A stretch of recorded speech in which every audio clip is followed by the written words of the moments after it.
Welcome to episode 1436 of Toronto Mic'd, proudly brought to you by Great Lakes Brewery, a fiercely independent craft brewery who believes in supporting communities, good times, and brewing amazing beer. Order online for free local home delivery in the GTA. Palma Pasta. Enjoy the taste of fresh, homemade Italian pasta and entrees from Palma Pasta in Mississauga and Oakville. RecycleMyElectronics.ca. Committing to our planet's future means properly recycling our electronics of the past. The Advantaged Investor Podcast from Raymond James Canada. Valuable perspective for Canadian investors who want to remain knowledgeable, informed, and focused on long-term success. And Ridley Funeral Home. Of course. Pillars of the community. Staples of the community since 1921.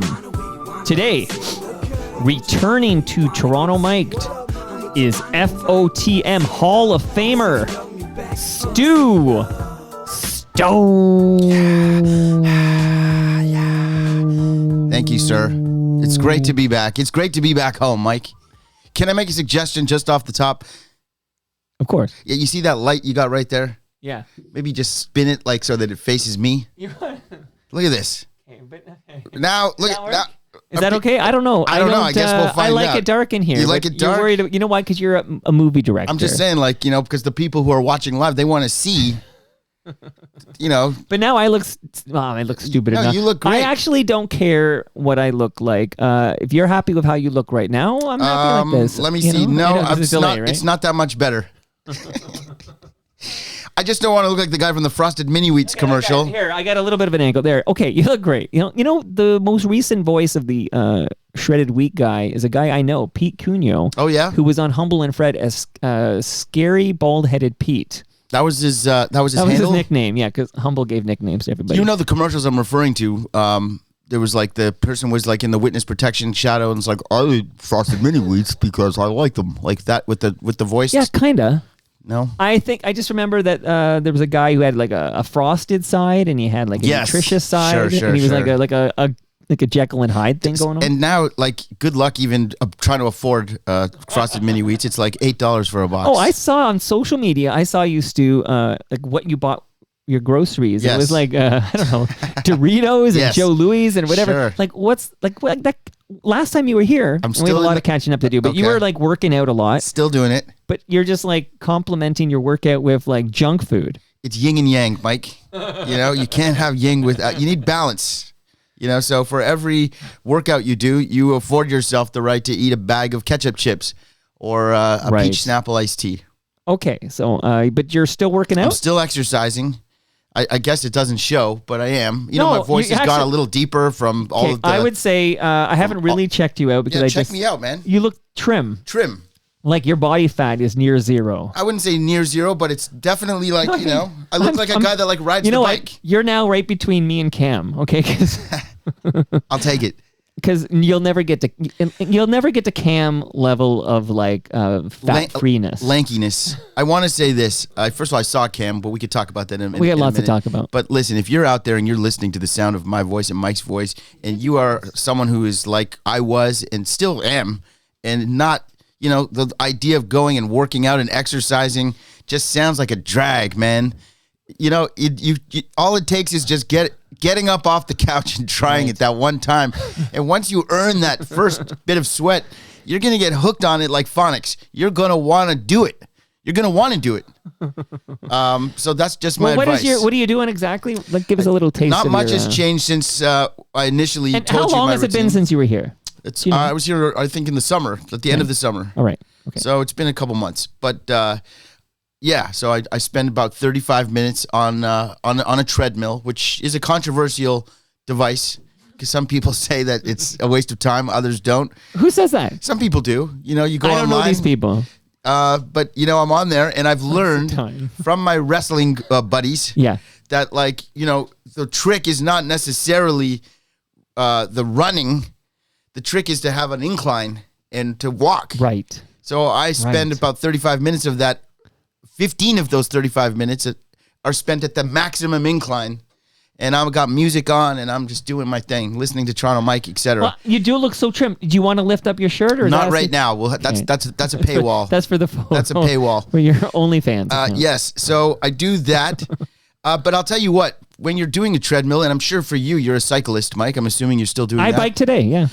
You know, there's a thing that we have as human beings where we're chasing distance. You know, we want to say, oh, I rode 3 kilometers or 5, in your case, 20 kilometers or whatever it is. Yeah, I did 26 today. 26 kilometers, and you feel so great. Yeah. And on the treadmill, it's the same sort of mentality where you're like chasing that number. Right. You're like, oh, I want to run. You gamified it. You want to run 3 kilometers. Right. But I'm here to tell you that is just, you don't need to chase that number. Okay. It's the sweat that you need to chase. I would rather, even though I do chase, I do. But I'm do saying you for track it all and have targets? I know what I want to hit. Right. Okay. But I'm saying that I don't have to hit that. And you don't, it seems like a daunting task. Whoever would have thought that Stu Stone would be a health advocate like this? I love this Stu Stone. But you don't have to feel intimidated by, oh, I need to run 5 miles or 5 kilometers. Right. You could do, I would rather you do 1.5 kilometers Better and work than up a nothing. sweat and get a heart rate Right. of 120 Right. than do anything. right. So And that's a good place to start. Great place to start. Go around the block. Let's start there. I also, when I get off the treadmill, I do Yeah. push-ups, which I'm now doing 60 Shout a out day. to Peter Gross. I also am doing some planks. How many push-ups are you doing a day? I do 60 push-ups. Okay, because Peter told me yesterday. Peter Gross phoned me to say, Mike, I'm now up to 100 a day. I was doing 100 about a month ago, but my shoulders started hurting, so I was like, I think I'm just going to stick with 60 because it's like 20, You're 20, making- 20. I'm not doing nearly enough. And I'm Okay, doing you're planks. inspiring me. I'm doing planks on the left side, the right side, the straight side. Wow. Then I'm also doing like a stretch kind of thing. Wow. And then I'm doing a little bit of light dumbbells, like just doing like this kind of stuff. But that's it. Okay. Nothing intimidating. Nothing intimidating. And I feel good. And I still Well, can you eat. actually look amazing. Thank Are you. you now wearing small size shirts? You know, I'm getting there. Mike, you act like I didn't always wear small size shirts, but I appreciate that. hey, you would hit your head in the ceiling just like anybody else. I'm so happy to be back here with I'm no so happy you're agenda. back. Oh, no agenda. But I do want to shout out because you draw a crowd. You know this, right? When you go somewhere, you draw a crowd. I'm on the live stream right now. Oh, good. Moose Grumpy, I'm going to start with her because I love she says, Moose Grumpy. so many gathered here for Stu, memories of Pandemic Friday days. And Yes. this is what it was like on Pandemic Fridays. It was. This gathering. So I'm going to shout out a bunch of people who've chimed in, okay?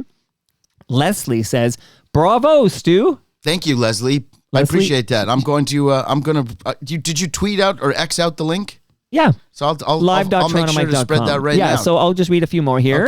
Okay. Basement Dweller says it's men's health photo shoot time. So hello to Basement Dweller. If Basement Dweller has a camera Get over and here. wants me to go to the basement to take those photos, let me know. That's not a paywall for him. Okay, you're going to love this, Stu. Andrew Ward says, we fucking love Stu Stone. Well, the You're feeling so is loved in mutual. this community. I'm And loved. Ian Service, as you know, you call him Tim, Yeah, right? of course. He's impressed with the number 60. He goes, 60, exclamation mark. That's big. It's a, I mean, And you I'm want to know done. what? I want to tell Tim something, okay? Yeah, Because okay. I know that he really pays Okay, attention. one more though. Hey Ref says, great to hear Stu back on Toronto Mike. Thank you. Thank you, Hey Ref. It's great to be back. I'd like to do it more often. Here's the thing with the 60 push-ups. Yeah. The first day that I worked out, I did 1 push-up. Right. The You gotta next start day I there. did 2 push-ups, then 3, then 4. Then by day 50, I was doing 50. Right. This is how it works. Once you hit, then I got to 100. Yeah. And I felt like, I'm overdoing it.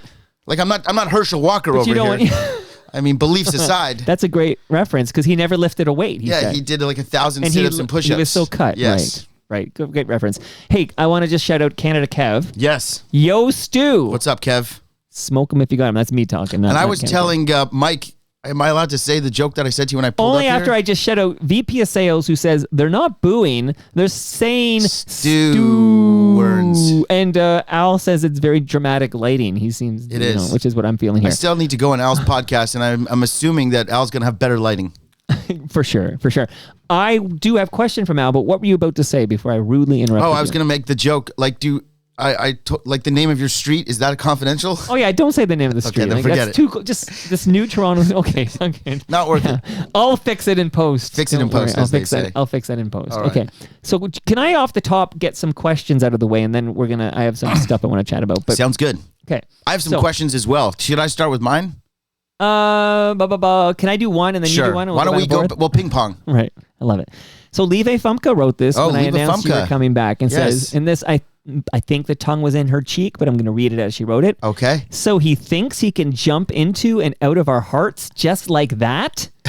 So you do, at least in Lieve Fumka's opinion, is you're here and then you disappear for long periods of time, and we don't hear anything from Stu Stone. I'm talking about in the Toronto Mike universe. Okay, so then you come back. And I think she's wondering why not more consistent presence. Let's leave a Famke. You and Juan, I hope you're listening. You could blame Mike. If Mike doesn't go on that camping trip 2 years ago or whenever that we was, did 76 in a row. If Mike doesn't go camping, then I'm a creature of habit. I like routine. Okay. He broke the routine. And now this is what we get. This fragmented relationship. But you know what? There's still so much love. You guys also moved off of Twitter to WhatsApp, which is... group is there. I need to wrap my head around that whole thing. But Twitter's a bit of a tire fire. It sure is. We had to get out of there. But Too much anti-Semitism for my liking. I'm happy you said it. Now, I'll say that I do wish to be here more often. And me and Mike, we do communicate. And obviously I love this place. You're here right now, and I'm happy to see you. But on that note, so you were scheduled. Now, I want to ask what happened here, because I promoted TMLX 14, which was at Palma's Kitchen. Sure. We all had delicious Palma pasta. How was it? It was a great event, although I think I was a little sick, and I think Cam was sick. So, I mean, it turned out fine, but I don't think it was our best effort because we were both under the weather, actually, for TMLX 14. So maybe it's good you weren't there. But was Wilner there? Wilner was not there. Because he likes that free pasta. But you know who was there? He was. Stephen Brunt was there. Wow. And we opened with him. And this is the day after Otani's phantom flight. What a bunch of BS that was, right? What did you think of that before I ask you the big question about TMLX 14? I would say that I feel real bad for Ross Atkins because I feel like he was. I don't think that Otani was ever going to sign with the Blue Jays. I think this was all just. But they did fan the Flames a bit, right? Like, I feel like Rogers fanned the Flames a bit. They literally broke into a special Barker and Blair baseball show that afternoon on the Friday. Same thing happened with Kawhi. I mean, this is Toronto sports media.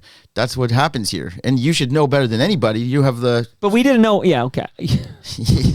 You cover this stuff, What are you going to say there? I do cover this stuff. But the Otani, I feel like... I don't feel that sorry for Mr. Atkins. That's all I'm going to say. But we can differ on that one. But I do... I'm not it looks good on whatever. But I think that maybe Rogers benefited from that 24 hours of mayhem and curiosity. Possibly. But how many seasons tickets were sold during that period of time? I'll say this.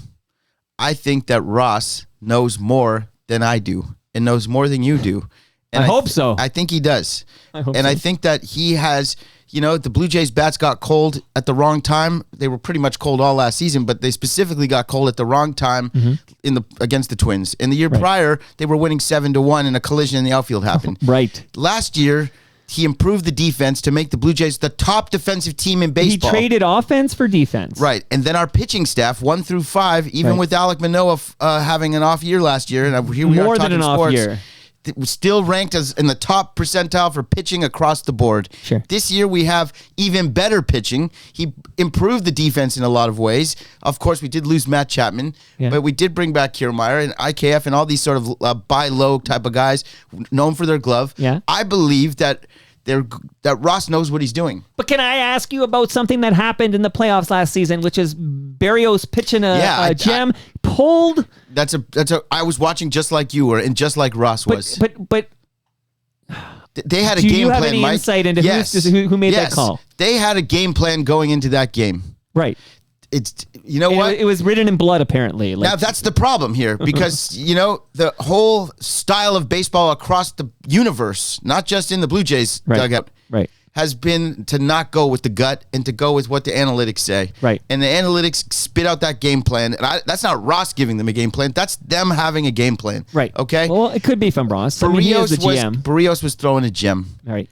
This is his former team. They know him very well. So they felt like they wanted to put him through the lineup only so once. So we're better with Kikuchi on the mound at that point. Well, Kikuchi was having a pretty good season up to that point. But yeah, listen, the Jays need to score more than 2 runs. They need to score 1 run, 2 runs, 3 runs. They didn't lose the game 7-0, Mike. What happened to Kikuchi's reservation for 50 they were going to have? Was it a Japanese restaurant, sushi or something? See, now I feel like Lieve Famke made up that rumor, and that's how that got out. All right, I got to get back to the TMLX. Anyway, 14. Blue Jays are going to do great this year. I feel so. But do you think this is a better team Would than you it was rather a year spend? ago? Would you rather spend $700 million It's not my money. on Ohtani, or would you rather extend Bo and Vlad and take a crack at Juan Soto next year? I would rather consider the fact this money belongs to Rogers, and I would spend all of it on all of them. Well, just knowing that they won't do that. Well, we'll see. We'll see, Stu. Go Blue Jays. Go Blue Jays. I'm with you on that one. Okay, so TMLX 14 was Yes. promoted. I heavily promoted it as a reunion of the pandemic duo. Yes. Cam Gordon, Stu Stone, locked in to be there. We were going to record together and have the fourth mic open for people to come up and say hi. Why were you unable to make TMLX 14?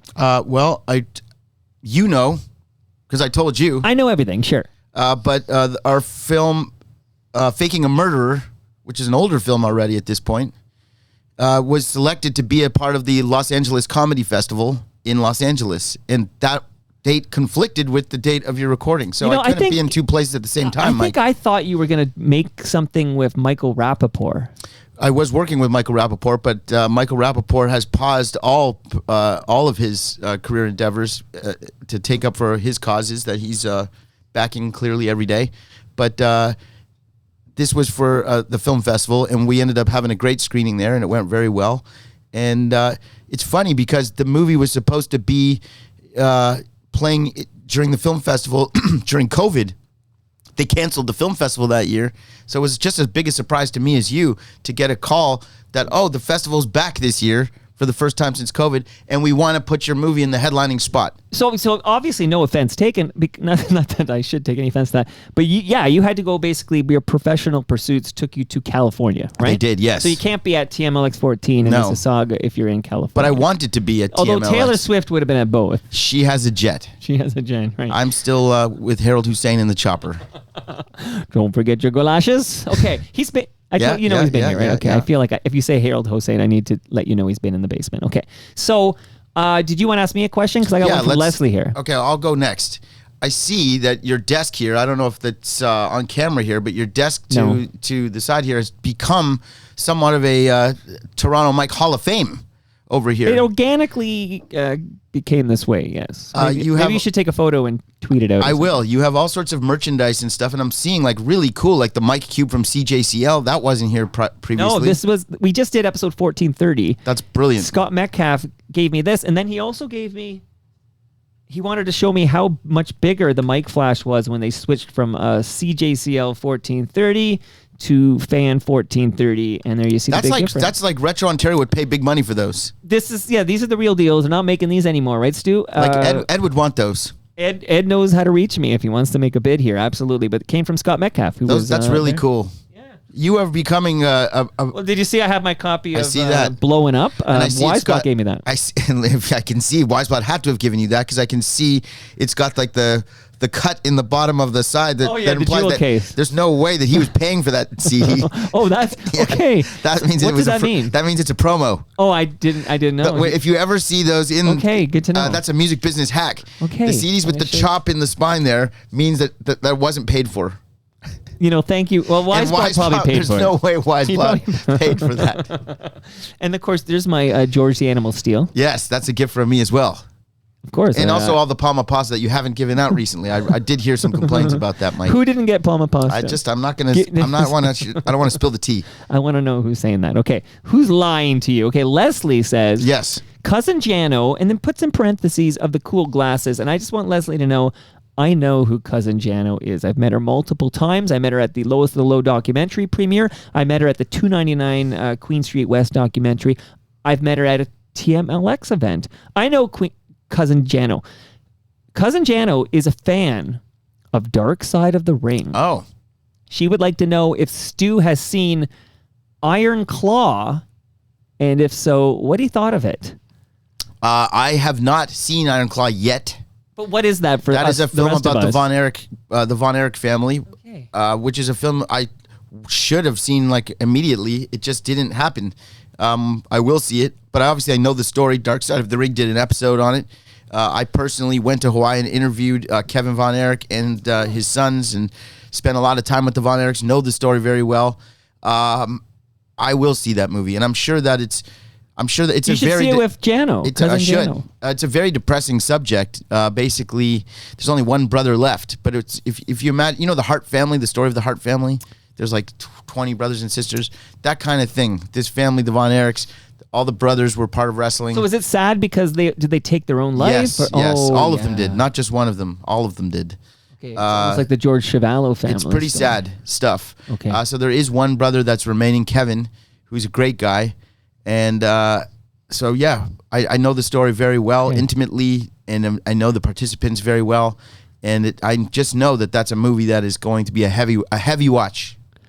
I have a question now. I'm going to piggyback on Leslie's excellent question. My question for you, Stu Stone, is what happens... Sorry. Dark Side of the Ring, there's a new season coming. Well, this is going to tie into my question. Okay, good. So what happens to... This is me talking. What happens to Dark Side of the Ring now that Vice has shut down its website? It's purging employees. Like, hundreds of Vice employees are getting pink-slipped right now, sadly. And does this have any effect on the excellent Dark Side of the Ring? It does not have any effect on Dark Side of the Ring. Good news for you. It is. The station Vice Land is not the same as Vice, the news organization. Okay. So one is not the same as the other. That the Vice Land, which is the studio that does our show, is still very much operational. And Because they're aired on their partner sites or whatever. So they have deals all over the place, Right. and it's probably profitable, that sector, which was probably smart of them to like break it off. And remind people, like, what exactly would you say you do for Dark Side of the Ring? Well, I'm one of the producers of the show, but I would say that it's like more of a producer-director sort of role where I'm going out in the field doing all the documentary. I have me and a team of 2 other guys, Dan, Nick, sometimes I hear Chet. your voice sometimes. Like, You hear it all the ask time. a question. That's because I don't shut up. But yeah, I'm doing all the interviews for the I do all the documentary stuff, and then they shoot recrees with another team. Sometimes some of the same guys are doing it both, but there's I just checked in. Periodically, I'll pop into live.torontomike.com and see if there's anything like burning there. And it's funny because Mark Weisblad is there right now. So oh hello good, to so Mark. he knows. But he says, I rescued a Stu Stone CD from a landfill, and this is the thanks I get. You see, there's no way he paid for that CD. That was my point. Like, this guy comes to my movie and goes for a walk. So there's not a chance that he paid for that. But I do appreciate him saving that. And the fact that he owned that, first of all, shout out to Ridley Funeral Home. The Pickle Barrel that Mark and I were going to have our summit at shut down. It no longer exists. Right. So, he and I should spill out some Manischewitz for that. So that to never begin with. happened. Like, It did 'cause not happen. That's been in the works for years. It's been in the works for years. It's very hard to tie him down. Basement Dweller has tried, believe me. He's a hard guy to press. But Mark and I, we will get together, and we will hug it out and thug it out, and we will probably cry out a couple of tears of salty matzo ball broth that the Pickle Barrel at Leslie in Thornhill area is no longer... Named after our own Leslie. Yes. Who's in the live chat. Okay. Now, only because we're talking about blowing up, and we should point out that your font size is smaller than Jamie Kennedy's. I Yes. guess that's the way it has to be. Jamie was the bigger name, right? That wasn't my choice to do that, obviously, but that's the way that the cookie crumbles sometimes. But you'll see when you look at the credits of inside. Yeah. There's lots of my name on the writing and producing of the record, where Jamie's isn't. So Right. Well, he was a more famous person, and that fame is I don't really care about that. Listen, the album we put up Sloan numbers. well bigger than Sloan, right? I remember this chatter. You said 300,000 units, Listen, right? we did what we did. Yeah. Just a little bit, because I go back to this song all the time. I think this is a fantastic. I wouldn't say that it's like a masterpiece of any kind, but it's definitely I could see this song having some sort of like a TikTok resurgence if somebody ever like dusted it off. Seems like ripe for like the new generation to do like TikTok dancing to this type of song. So maybe it'll happen. I don't know. Did you ever see The Lego there's video? a Lego, so there's Of course. did you ever see the Wham video? No, I don't remember the Wham one. I remember the Lego one. Okay, so here's some inside baseball, and I'm sure we've talked about this before, but listen, let's just talk Greatest about it hits. again. Greatest hits. So we did a music video for Circle Circle Dot Dot, this song that you're listening to right now, and the idea that I pitched to the label was for us to do a recreation, shot-for-shot recreation of the Wham! Wake Me Up Before You Go Go video. which Jamie loved the idea. And so we went and we literally shot a shot-for-shot. Oh, you know what? I have seen this. Yeah, you've seen it. Yes, I've seen it. Yeah. Of the Wham! Wake Me Up Before You Go. We were ready to launch it. And then a week before the video was supposed to release, this Lego video shows up on YouTube from a contest we were running. Right. And it got like 2-3 million views on YouTube. There was only 500,000 users on YouTube at that point. Right. This was explosive to the point where the record label shelved the Wake Me Up Before You Go video, and the Lego video became the video. Isn't that funny? I do remember you telling me the story, and it's a great story. The Wake Me Up Before You Go video is on YouTube. Right. But it's like a hidden gem. People don't know about it. But it's really brilliant. Like, it literally is exactly the video for Wake Me Up Before You Go. Jamie is George Michael. I'm Andrew Ridgely. We've got the wardrobe changes, the dances, the T-shirts, the whole thing. Anyway. Well done. Did you see the Wham! Documentary? I did. It was good, right? I did. I liked it. Pretty good, yeah. Pretty good. Dug it. So I will just let people know, because I always assume, it's the regular cast, but there are new listeners who are like, who's this guy? Okay. So those people should go to the very first...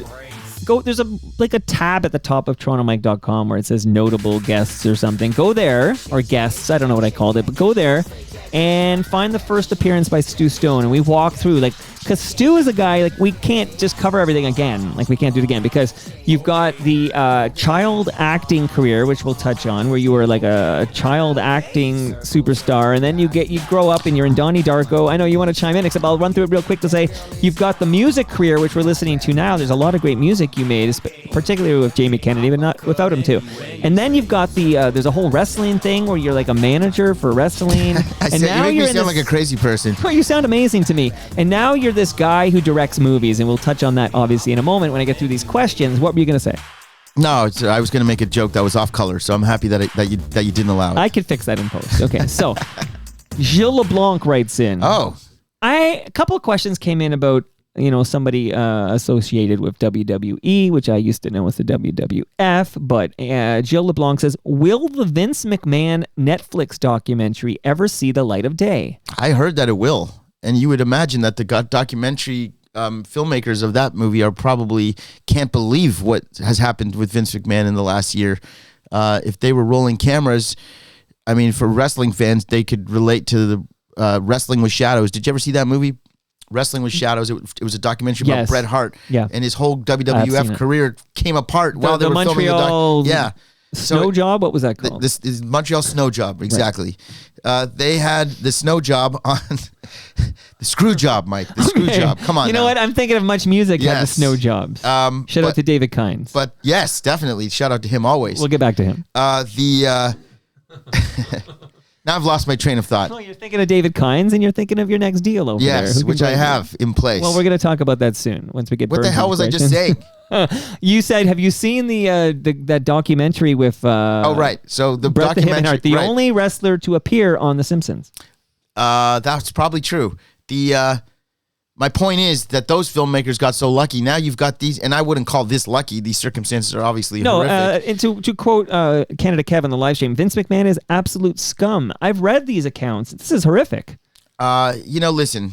What? No judgment there? No, there's judgment there for sure.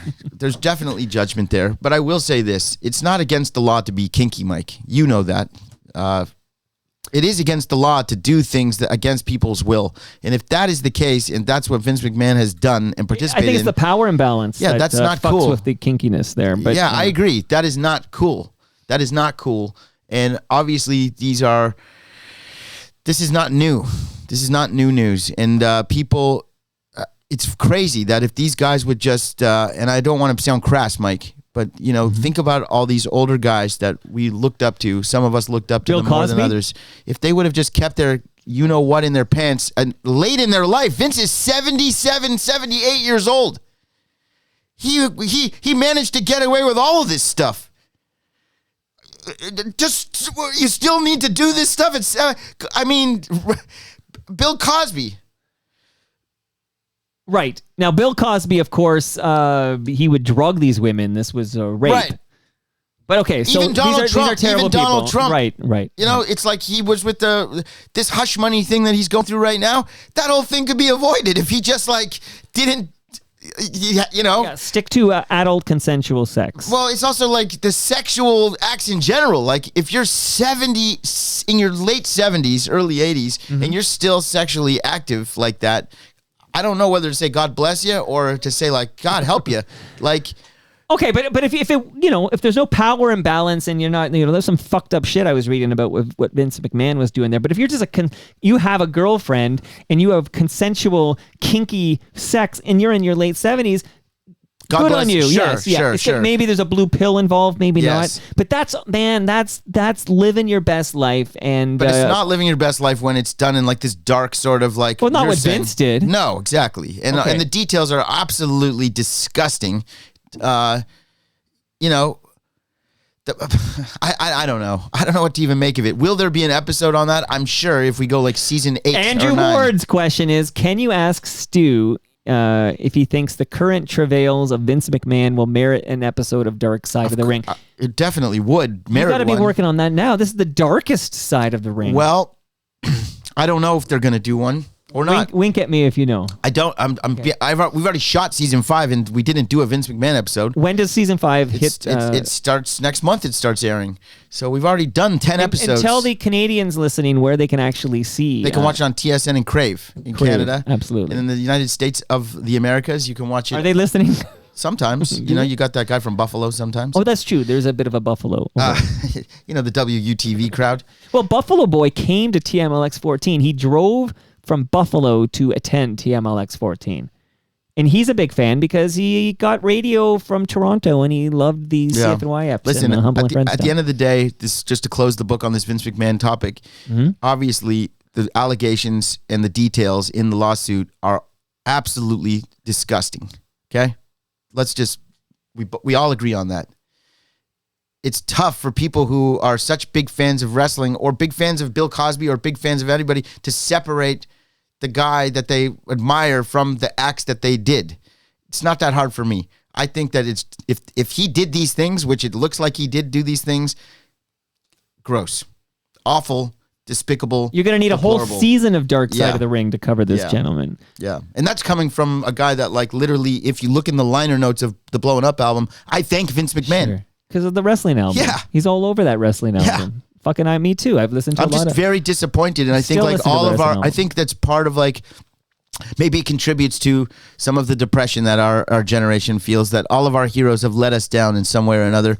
The childhood heroes from the 70s, 80s, early 90s. Yeah. Look at O.J. Simpson runs 2,000 yards in a season Yeah. and then he kills a couple of people. We have been let down by our heroes over and over and over again. So are there any real heroes left?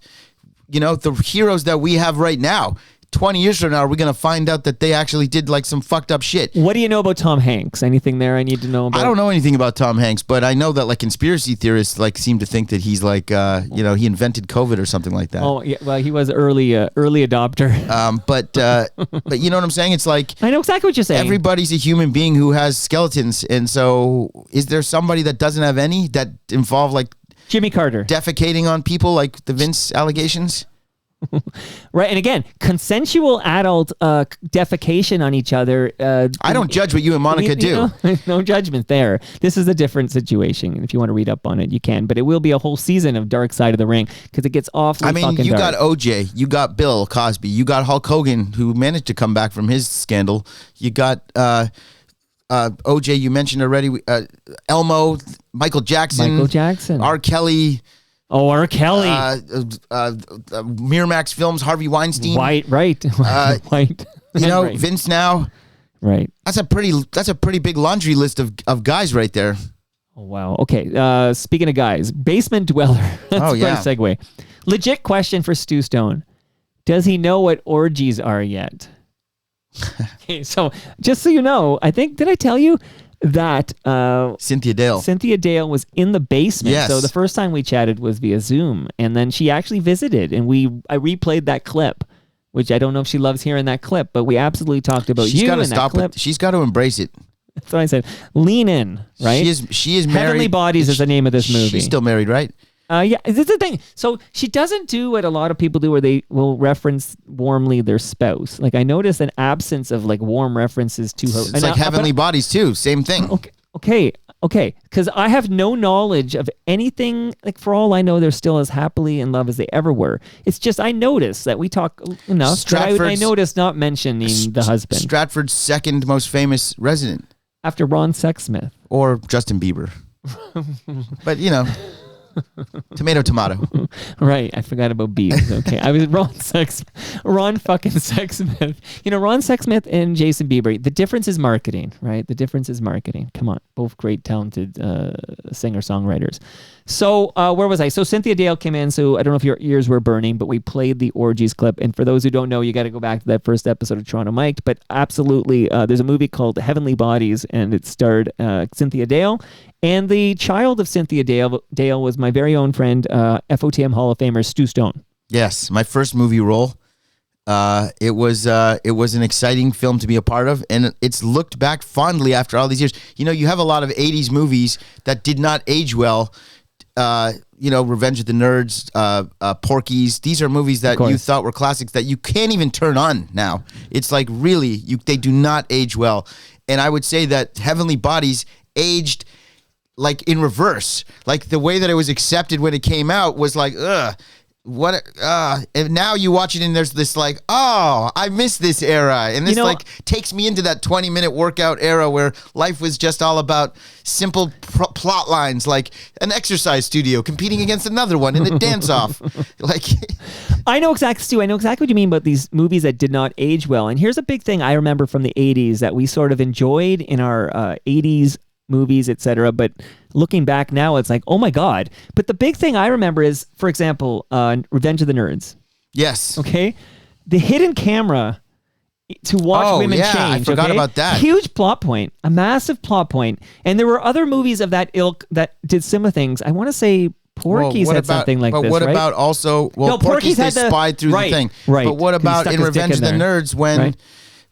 Having sex with the mask on to think it's someone else. So those good point. Like right? Vince McMahon would not be able to do that. Right. But the whole, I'm going to hide a camera in the dorm room so we can all watch these young ladies naked who don't know they're being watched, right? Like that was absolutely something that we thought, I loved that fucking scene in the 80s. Like it's no wonder we're all fucked up, right? We were raised on that. We were watching City TV, late great movies. In fact, only because I have just said his name, I'm now obligated to play this. The following program contains adult themes, nudity, and coarse language. Viewer and parental discretion is advised. That should have been played before this episode. The voice of the world. The voice, absolutely. So in the Porky's plot about them all going and watching these women in the shower. Well, also the racist language that is used in Porky's in the first 10 minutes is like enough to make you blush. But I'll tell you what, it's amazing, Mike, because you are a mensch, and Weisblatt knows that as well. It's amazing that some people do consider me a mensch.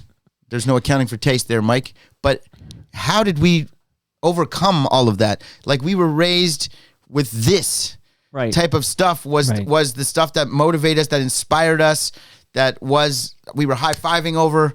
And here we are as adults that somehow managed to escape the annals of that swimming pool. The nerd who put on the mask and had sex with the cheerleader, and the cheerleader thought it was her boyfriend, didn't know it was this nerd guy. It was Stan Gable's girlfriend. That's right. Who was Jefferson Darcy, and also he was on Happy Days. They called him like poison to your series because there was a bunch of series that kind of jumped the shark when he shows up. Yes. Right. So you're right. That's right. You good call there, Beck. Well done, Stu. This is why I like you as a guest. But if I remember now, and I haven't seen it in a long Betty, time, if I'm not mistaken. I think Betty. It's Betty too. Yeah. But at the end, Betty was really pleased because she got better sex than she normally has. Because the nerd explains that, like, you know, jocks have other things going on. They're worried about football games and stuff like that. Meanwhile, nerds, all they think about is sex, so they're better lovers. And she was really pleased with this performance from the guy pretending to be her boyfriend that just had, I don't know if a condom was involved or not, but I can tell you any way you slice this scene, that's fucking rape. Yeah, Betty was raped. It's no laughing matter. I like I said, it's like I'm at a loss for words, and it's not the only movies that are like that. These are just the ones that come to mind. We're just thinking off the top of our head. But if you even think about other plot premises, and we may have covered this in the past, but what about the fact that there's another very popular movie that we love where a werewolf has sex with a girl and it's all good? Is that Teen Wolf? Yes, and like a werewolf is allowed to play basketball, like, and Right. nobody There's bats an nothing- eye at it. There's no one bats an eye on it, right? And that's what I remember because Chubbs is in that, right? Shoot it, fat boy. Yeah, and I love Teen Wolf. I've probably I love seen Teen that Wolf, movie too. like 200 times. but me a keg of beer. yeah, so it's just like that's these. just the way that it was. right. That was the world that we lived She in. had sex with a werewolf, right? And there's no rule book that says it has to be a human on the court. This is like when dogs play in movies. Like, oh, we can't find anything in the rule book that says we can't Well, have how dogs about on your team. Ladybugs? You remember that movie where Come on. Rodney Dangerfield Right. had, I don't know, but I got a lot of balls. hey, Martha, get in the game. We got a game. Oh, boy, I got a lot of balls. But anyway, I believe is that the late great Jonathan Brandis playing that role. Oh, but yes, I think so. But he's got a wig and he pretends to be a girl. Right. And now look, these are you wouldn't see these movies made again, and that's probably a good thing. Right. Okay, now Al Grego has a question for you. I can't believe we just did Rodney Dangerfield impressions on this show. Oh, I don't know. It only Mark. took me. I got a lot of It balls. took me like 200 visits here before we. Boy, You're I getting got a close lot of to. balls. You're getting close to 100. I think this is 91. I take or my wife. something. Oh, she finds her way home. Hey, when I was born, the doctors. Dr. Slap, my mom. In a moment, I'm going to pick up that thread there and talk about your mom. But first, Al Grego has a question. Question for Stu. I love all these questions. Yeah, they came in.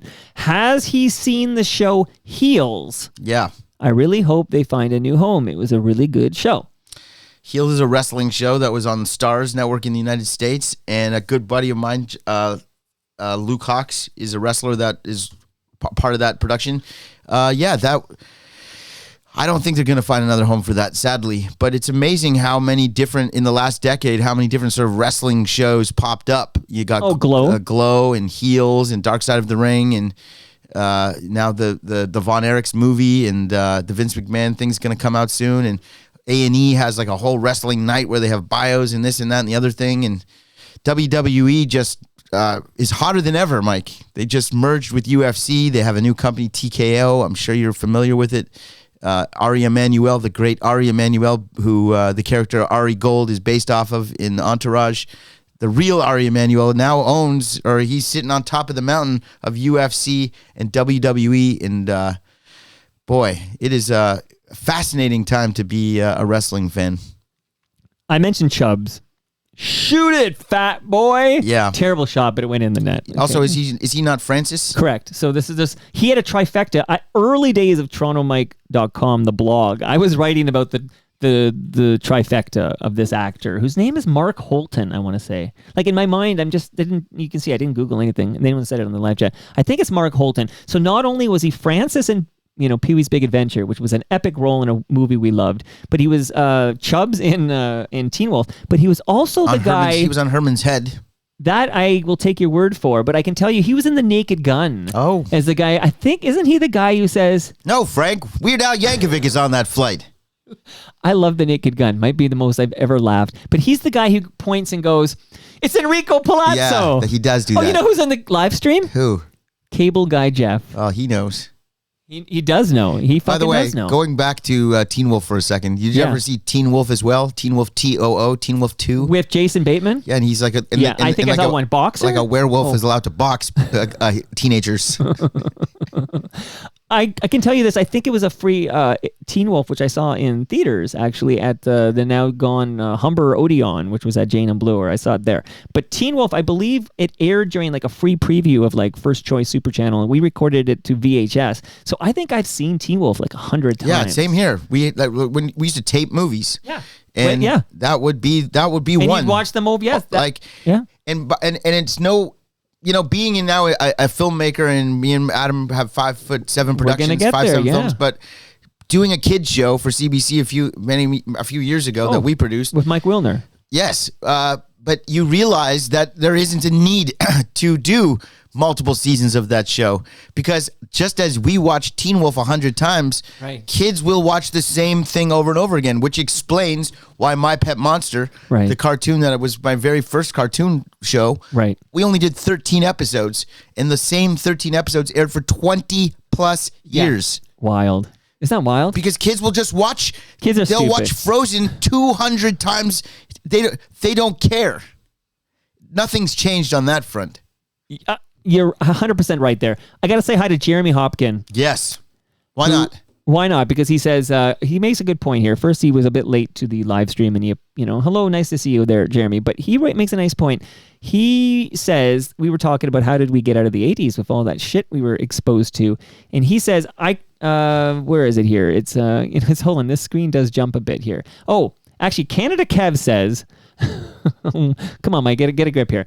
Canada Kev says we had Sue Johansson to balance things out. So he says that helped balance things out, having Sue Johansson. And then Jeremy Hopkin chimed in to say that he called Sue Johansson at her retirement residence for a research project that involved her family history. And he got to thank her for the show. I never had the opportunity to have Sue Johansson on Toronto Mike. I wish I had known you, Jeremy, and you could have given me her number. I would have called her at the retirement residence and had a chat with her. Back then, you could give Sue Johansson a mic and let her go. Do you think that is that show getting... Could a show like that... Yeah, could you do that show now? Well, Maybe think you can. A sassy gal that talks sex. They wouldn't look like Sue Johansson today. No. Like they would probably, yeah, you're right. It would. She had such a way with words, Mike. She had such a way with words. She could talk about, people would call in with the most, as if they were reading from the Vince McMahon transcript type stuff that they would ask her. And she would have a way to so eloquently sort of reply and offer advice and bring up things that people would blush just saying, that she had such candor that she was able to, so like I said, eloquently talk about the taboo in a way that was, she made it the sweetest taboo. Shout out to the band name, not the person. I'm glad. Now I feel like I'm on a pandemic Friday. All I need is a tall, skinny guy sitting over there to call you an idiot, and we'll be complete here. Is there any chance, since I brought up the great Cam Gordon, who's also in the FA Team Hall, any chance of a reunion? 100%. I spoke to Cam. Tell me about your conversation with Cam. Me and Cam and I got together for those of you who are curious. Cam and I got together, and we went for a coffee. We sat for about an hour and a half. We shot the breeze. Right. We love each other, and we want nothing more than to have a reunion with you, Mike. So we will make that happen. And how come I didn't get an invitation to this coffee summit? I think that this was like a private one-on-one. It was a high school reunion. Yeah, this was I wasn't at high school. Private one-on-one. It was a summit of sorts. Weisblot was almost invited to it. Almost. Not even joke. That's a shoot, brother. Okay, but I have a note from Wiseblood in the live stream. He says that I didn't. Says that you didn't reply to his DM. I don't know what he's talking about. Because we're all wondering why the summit never happened. He's got my number. All right, here we are now. Al Grego. You did answer his question about Heels. Where was Heels airing? It was on Stars Network in the States, and I believe that would mean Crave in Canada. Gotta pay. I don't think Crave comes with Stars, does it? Don't you have to pay extra for Stars? Maybe I'm confusing my shit. I don't know. Okay, I have a song to introduce the next question, which comes from yours truly. Okay. Let's listen to a little bit of... it's funny, because I think about you all the time when I just revisited The Sopranos, and I would listen to Woke Up This Morning by Alabama 3. And who did you... Leonard Cohen. Leonard Cohen. Oh, come on. Why you got to do this to me? Because I'm going to ask you about somebody. Okay. I heard there was a secret chord that David played and it pleased the Lord, but you don't really care for music, do you? Well, it goes like this: the fourth, the fifth, the minor fall, the major lift, the baffled king composing hallelujah. Hallelujah, hallelujah, hallelujah, hallelujah, hallelujah, hallelujah, hallelujah, hallelujah. I mean, if it was ever on your bucket list to hear me sing hallelujah, you could check that box. This was for my mom. I did this. This is what I want to know. I want to know how my friend Trudy is doing. How's your mom? She's doing very well, Mike. She's in Florida right now, escaping the spring temperatures here. The 10-degree temps.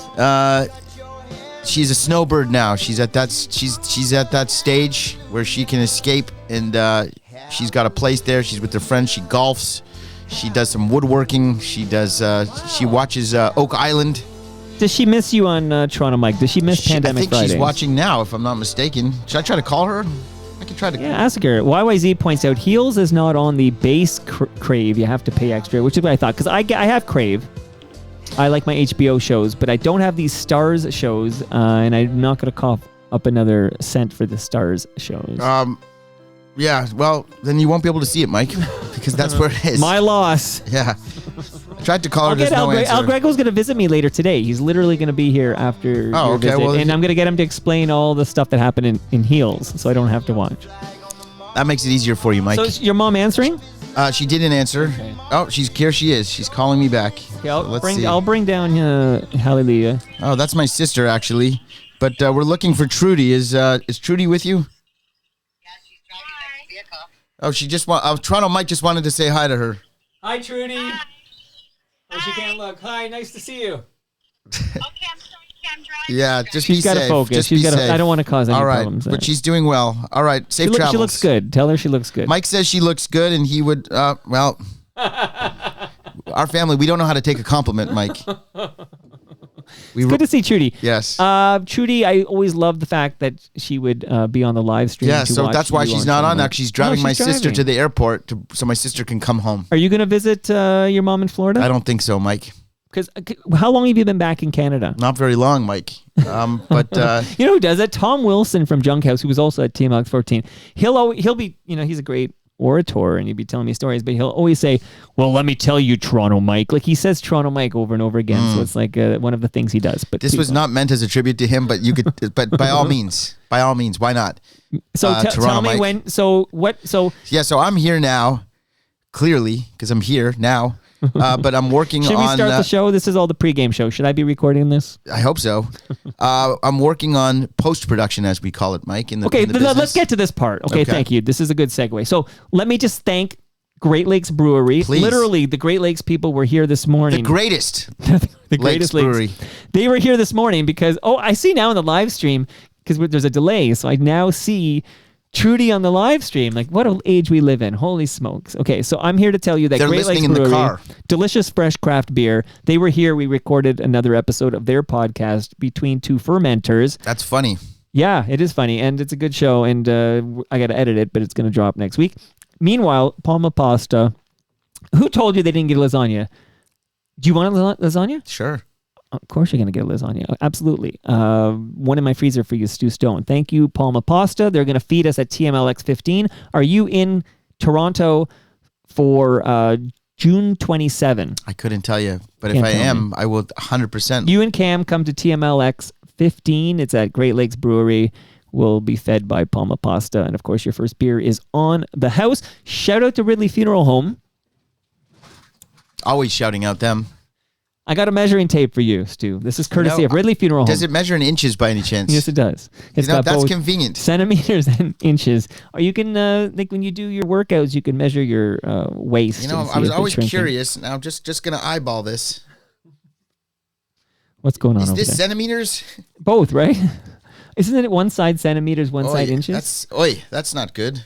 What's going on there? You measured it? I'd rather How not big is share it? I'd rather not share the number that was on the inches side. I prefer to measure in centimeters. Oh, so I produce Humble and Fred show, and I've heard of them. This week we had a episode. I love those guys. Well, when your movie's coming out, we're going to get to all that stuff in a minute. I'm going to get you back on that show to promote it to the Humble and Fred listeners. But by the way, Ian Service says you better be at Team LX 15 because he's got to give you your hat. You know what? What hat is this? He got WWF, like this vintage hat from the 1986, 85 Is era. it signed by Vince McMahon? It's not signed by Vince McMahon, but he did shit on it. So, no, but for real though, he's got this hat that I'm very excited to get. I've seen a picture of this hat. And I have something to trade with him. Like okay, Ian, there's going to be an exchange a gift exchange at TMLX 15 if Stu is not like called away to work. I guess if he's not Yes. called to the States to work. Do you remember anything of what I was saying before I read the Ian Service thing? Do you remember where I was going? Do you remember anything about what I said? Does anybody know what I said? Can somebody tell me in the live chat? I was going somewhere. Something about my mom. No, it wasn't about your mom. Hold on. Let's work on this together. Toronto Mike. I was saying like Toronto Mike, and then you were like, oh, that reminds me of like Ron Sexsmith. I love Ron Sexsmith. That guy's a sweetheart. But fuck, it'll come back to me, I'm sure. Fuck it, we'll do it live. Fuck it, we'll do it live. I love that clip here. Penis guy, that's where I was going. So thank you. What? Ian, help me out here. Okay. Penis guy? That's so where you were going? I booked a guy to come on Humble and Fred because Humble and Fred are kind of obsessed with their... Is it the guy with can I guess? Yeah. Is it the like Jim Rose, like whatever the guy's name, like the guy who does like the peniscapades? No, it's not him. But it's you're right. It has to do with penises. So Humble and Fred are kind of mildly obsessed with the size of their flaccid penis. Like, forget erect penis. Let's put that aside. Wait, are they saying that they're big or small? So they think Dan Duran is big when he's flaccid, and Fred is very small. Yeah, shower, not a grower. That's Sure. Yes. They call it. They call Fred's penis like a cork on a beanbag. All right. So they had a guy on the show. That's a very specific reference. He injects your penis with a filler that makes the flaccid. It doesn't do anything for the erect penis. I hope it doesn't fuck with that. You need it. You need it to work when it's erect. But it basically adds filler to your flaccid penis so it appears bigger. Like this guy's, he makes like I think he charges like $2,500. Is this FDA a approved? quarter inch. Yeah. Like they're doing this thing now. They're doing it in Canada. So basically some kind of filler, because I guess people have been getting fillers in their other parts of their body and stuff. Look, I'm all natural, okay, Stu? No filler. Are you? Okay? Yeah, I'm all natural. Are you still natural? I'm starting to Hollywood Stu. I've been getting filler for a while now. Where? In my penis. In your... and it's done wonders for my confidence, Mike. Well, that's it. They said you get big dick energy. So basically, the penis appears bigger when flaccid because it's got this stuff filled up into it. What are they filling it with? Something, I don't know. I don't know. Like that Pink Panther foam? Something, yeah. It adds, well, I don't know. Like it'd be ironic if they filled it with cock. According to YYZ Gordon, who says it adds girth to the erect Well, he penis, would know. but not length. It would be funny if they filled it with CAULK, like cock. Oh, yeah, that is funny. Then they filled your cock with cock. But I will say, so, because I'm getting the notes to Boy, Humble we're and Fred working for blue this, here because I'm getting the notes for Humble and Fred for this guy, this doc. He's not a doctor. What he's is not he? A doctor. You don't have to be a doctor to inject. No, he's not a doctor. So he's that's not a medical procedure. He had spas, and then he discovered this thing. So he's not like a urologist or whatever. Yeah, but I had to put the notes. So there's these pictures. So I have all these pictures that are sent to me from this guy that I'm sharing with Humble and Fred before and after. So even though YYZ Gord says it adds girth and not length, I have seen the photos that tell me in a flaccid state. Stu's reaction. Cam Brio is here on the live stream, and Cam is your biggest fan. Yeah. He's your stan. Can we say that? No, he's my Cam. He's your scam. So Cam Brio has a picture of your reaction. You're gonna see there. So Basement Driller wants the photo of the guy who will fill his flaccid penis. But this is all to say, I've seen the photos. Wait, absolutely, you've seen the photos? Like before and after Can photos. Can you show me the photo? I can show you the photo. Yeah. But Do I have to wait for that? You want? Okay, I have to. I'll tell you what I'll do. No, don't. I don't want that in my inbox. You don't want a flaccid penis picture in your inbox, even though it's for medical purposes. You could it's just not turn the pornography. screen. Well, that's a lot of work. Okay, so I'll get back to that.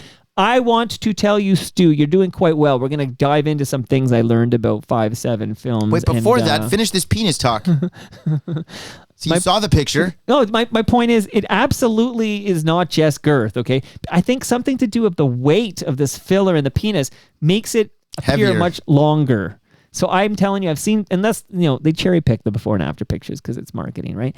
But this is quite a dramatic change in the flaccid state of this gentleman's penis who got the filler injections. And this guy was on Humble and Fred this week to tell Humble and Fred is about it. anybody going to get injected on the Humble and Fred show? Well, no, but they were offered a free consultation. How does that work? Like you go there, you drop trow, and they're like, "Yep, Yeah. you need it." I'm sure they could do it on Zoom or something. It's like, show us your penis. Yeah, Like- we can work with that. They're like the consultation's like, But yeah- "Okay, yep." Okay, we are working blue today. If you go to a consultation to get injected in your penis to give it more girth, length, what have you, clearly that's like you're walking on Right. the car lot because you want to buy a car. On that note, when I got the vasectomy, because remember we kicked out the vasectomy Sure. gens, the consultation, there was an option to do the consultation before the procedure. So literally, But that's a different consultation.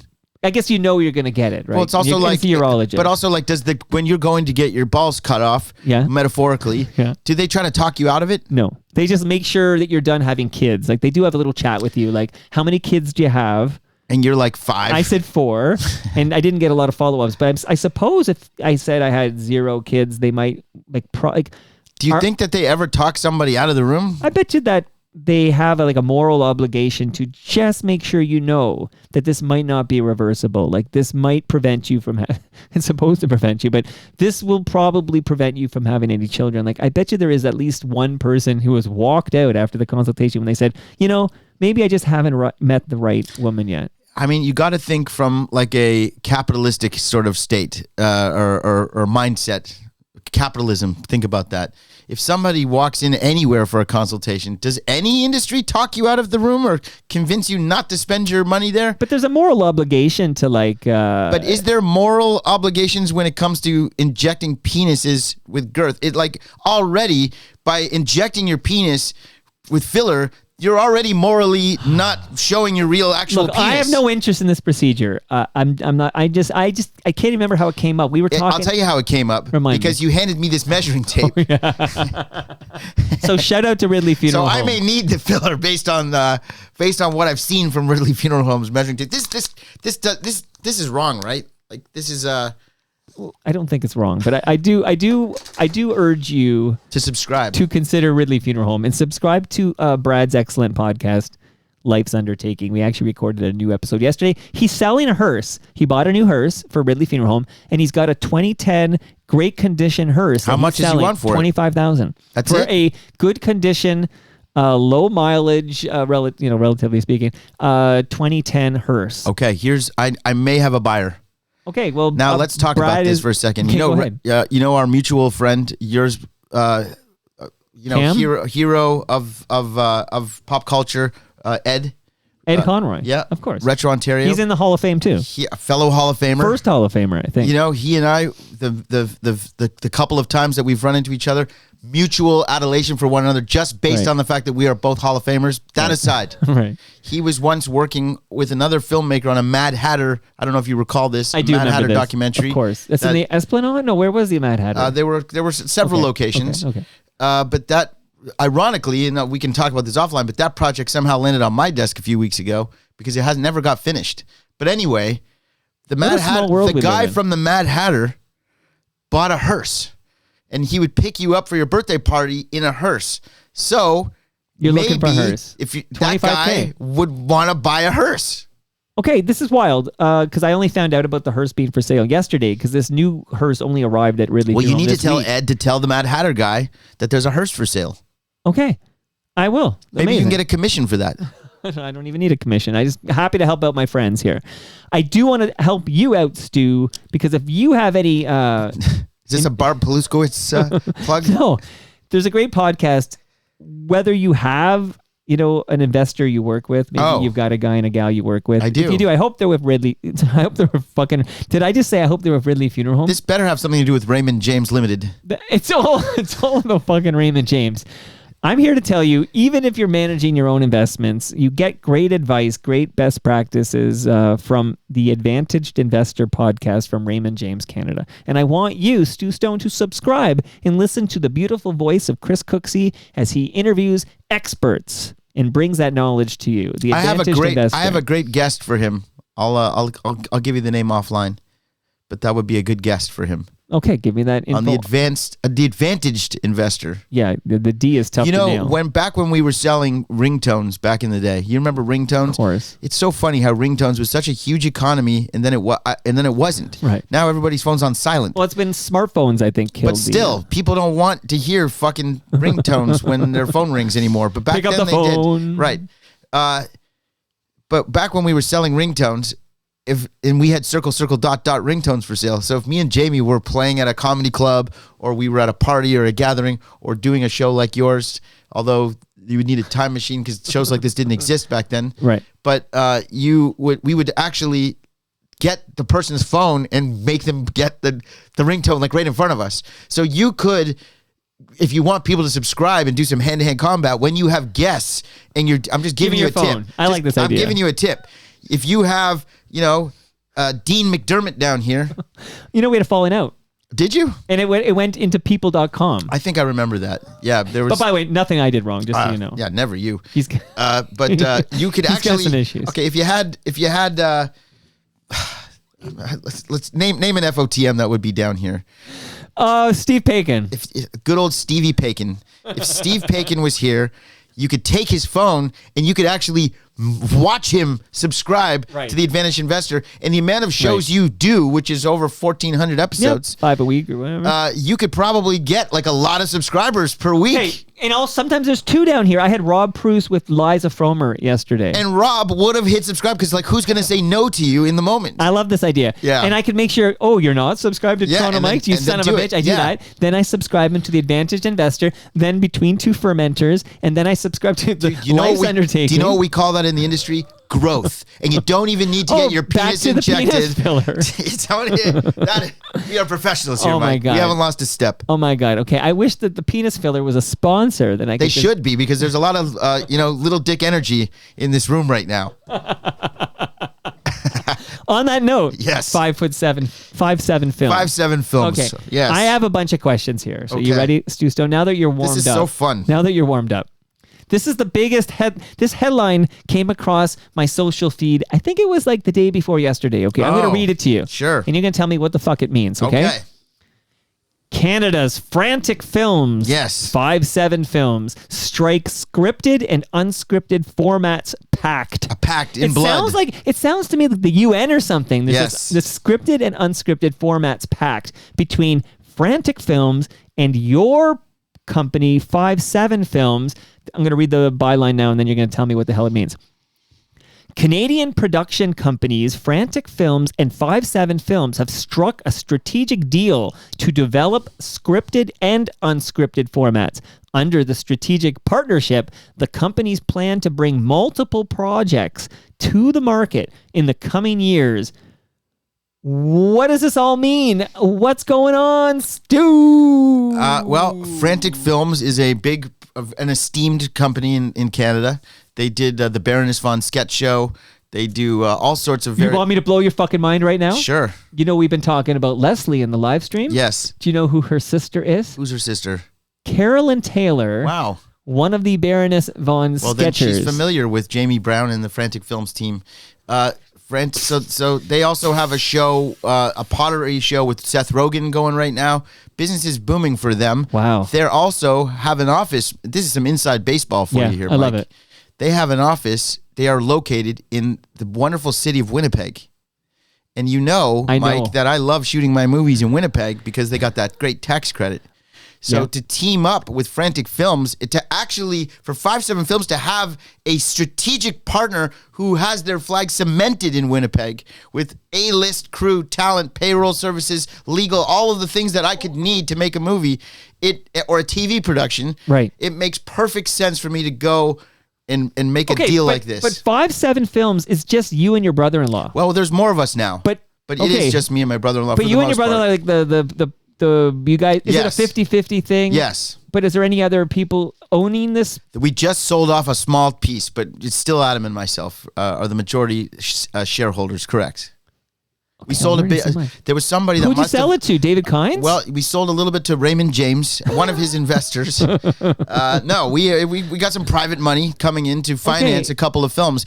As you know, we did the Faking a Murder movie, so we raised from one. We sold off a little piece of the puzzle so that we now can shoot not one, Mike, not two, but 3 more of those movies. Okay, so I obviously you're. So we had we're a deal getting with there now. Hollywood Suite. It's yeah. complicated, But we had a deal what with happened? So David Kynes, we referenced him a couple He's times. the best. A great FOTM. number 1. Oh, I met you at that breakfast. Yes, you did. And Ed Conroy was there. Yes, he was. It's all coming back to me. Yeah. Okay, and I met the guy who co-wrote the Fusilli Jerry episode of Seinfeld. That's a true story. Did you get his autograph? And sadly, his sister, who was Marjorie Gross, was a writer on that episode, had passed away quite young. Ridley actually, Funeral Home, but, shout out. Shout out to Jonathan Gross. We got to meet him there. Okay. A lot of stuff going on here, but are you still in business with Hollywood Suite? Yes, very Okay, much so. okay. And this deal that we just did with Frantic Films is a direct reflection of that. It's all an offspring of that deal we did with Hollywood Suite. So Hollywood Suite is still our broadcast home, Okay. and David Kynes is still our father. Okay, so David Kynes at Hollywood Suite, you still have the deal there, but where does SwearNet come into all this? Now, SwearNet came into play because Rob Wells is in Vandits. Oh my God, yes. And SwearNet Trailer is Park owned by Boys. the Trailer Park Boys. And Adam and I are developing a show with the Trailer Park Boys. And we were talking to them about their SwearNet, which they have their own streaming service called SwearNet, which, God bless, these guys are so impressive. People don't realize what a fucking operation the Trailer Park Boys have going. They've built it for 20 years, and it is just unbelievable what they have. And their fan base is like rabid, Mike, like yours. It's sort of like Letterkenny. Is I would Trailer say- Park Boys bigger than Letterkenny? I would say that, well, you know, at any given time, anything is popular. But Trailer Park Boys' longevity have been around for 100 years already. Of course, longer in time, dog right. years. Right. But they have a thing called SwearNet Yeah. that they created. First, it was like a joke, like UHF, like a network you could swear on, SwearNet. And now it's actually a real thing. They have, you know, tons of subscribers. They So put up Bandits original is content. Vandits, naturally, it made sense to find Right. a home on SwearNet. And that's not a conflict with No. Hollywood Suite. Not at all, because Amazing. Hollywood Suite is Okay. so sweet. So, okay, I can't assume everyone is as fluent in Stu Stone as I am, so I'm trying to break it down here. Okay, so you made a movie in Winnipeg last year. Maybe, was it? Anyways, Couple years 2 ago. years ago. Vandits, right? Vandits. Yes. And that can be seen on SwearNet. It can also be seen on Hollywood Suite, And it's obviously. Also, of course, it's on Hollywood it's on Suite. Hollywood Absolutely. Suite. But then you made... Okay. Then you went back to Winnipeg Yes. to film the sequel to Faking a Murderer. Correct. And that's called, and I think you use asterisks or whatever, but that's called Don't Fuck with Ghosts. Yes, and I can explain the title again for those who want me to explain it. Yeah, go ahead. But the first film was called Faking a Murderer, which is obviously a nod to Making a Murderer, Right. which is a Netflix true crime phenomenon of that era. There was another true crime Netflix phenomenon called Don't Fuck with Cats. So this Right. is so in our sequel to Faking a Murder, we figured let's do a nod again, and ours is called Don't Fuck with Ghosts. Right. And so this sequel has Adam and myself going out with real people, looking for proof that ghosts are real or not real. Now, you may not know this, but I didn't just go to Winnipeg for the beautiful tax credits. It happens to be known as the most haunted city in Canada. Is that true? That's what they say. Is that as true as when your truck got stolen a couple years The back? truck did get stolen, Mike. So if that is your frame of reference, then yes, it is as true as that. So there was lots to see, lots to do, lots of ghost hunting to be had. And now I am in the post-production phase of that. We shot, as you know, it's not a scripted film, the Faking a Murder movie, and nor was Don't Fuck with Ghosts, which means a traditional movie, you have a script, Mike, Toronto Mike. You have a script. You got 90 pages. You Right. know what the scenes are. You know how they go. When you don't have a script, you're just rolling camera, Mike. 200 hours of footage to make an 88-minute now, movie. if I may, Stu. Okay, Yes. so there were, okay.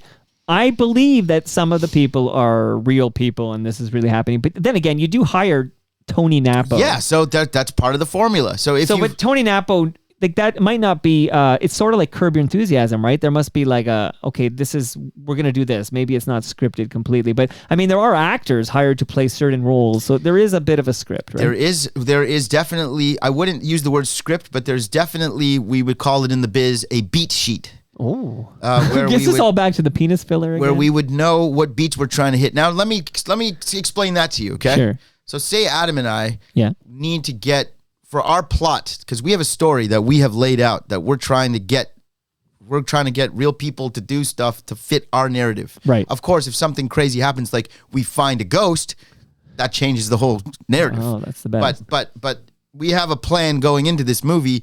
This is the beginning, this is the middle, and hopefully this is the end, right? How we get there, we'll find out. But that's what we're trying to get. So say for our movie, Mm-hmm. I need you to say, I'm getting my penis filled with filler, Right. which is something that you commonly say today. But, let's pretend you didn't always say that. Right. If Adam and I need you to say that, and that's the only goal is for you to say that line, I cannot tell you to say that line, Mike, because you're not an actor. And there are unions. And I can't, I cannot tell you to say anything. So me and Adam, if we have to sit here for 2 hours trying to convince you or prod you or manipulate you to say you're getting your penis filled, eventually you're going to say it, and we got it. Wow. So if it took us 90 minutes to get you to say that, maybe some other cool shit happened in that 90 minutes, and now we got a scene.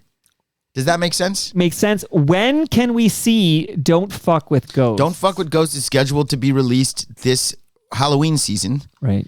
And it will be a Hollywood Suite production in Canada. Heartbeat, Kevin Hart's company in the United States, will be distributing it. So this is a much bigger playing field for us and for Hollywood Suite as well. Wait, I think we talked about this Kevin Hart thing before, but let me hear it again. So Don't Fuck With Ghosts. What's Kevin Hart doing with that? They're going to distribute the movie in the United States. So he owns some kind of... He does. He has the rights to the film to sell it and exploit it, as they say in the legal terms, wherever he wishes outside of Canada. Wow, look at you. So it's a much bigger... He's not 5'7", though. He might not be. I think he's shorter than 5'7". But I think he, that's fun. When we go to his office, we're like the big boys. I think that must... Yeah, listen, I love it when Peter Grosz comes over. I feel like a fucking giant, and it feels so good, and I'm usually shorter than my... Kevin Hart has built an empire, not unlike the Trailer Park Boys, but imagine the Trailer Park Boys empire, and imagine it injected with dick filler. That's Kevin Hart's empire. He bought Oprah Winfrey's old building. He's got an amazing operation down there. Adam and I flew down there to meet with them recently. Where's down there? In Los Angeles, like right in Hollywood. And it's so impressive. And this guy is, all of the successful people that I have worked with in Hollywood, we'll call it, but even in Vegas with Chris Angel, the work ethic of these people who you see everywhere, like someone like Dwayne "The Rock" Johnson, who you see everywhere, that's not by accident. The work ethic is almost psychotic. You know what I mean? Like Chris Angel, when I was working with him, this is already 10 years ago, but he did a live show every night at the hotel, plus shot our TV series all day. When did he sleep? And he still found time to go to the gym and to go do and eat and sleep and whatever else he's doing. I don't understand how he had the capacity to do that. But that's Kevin Hart. That's Kevin Hart. That's the Trailer Park Boys too.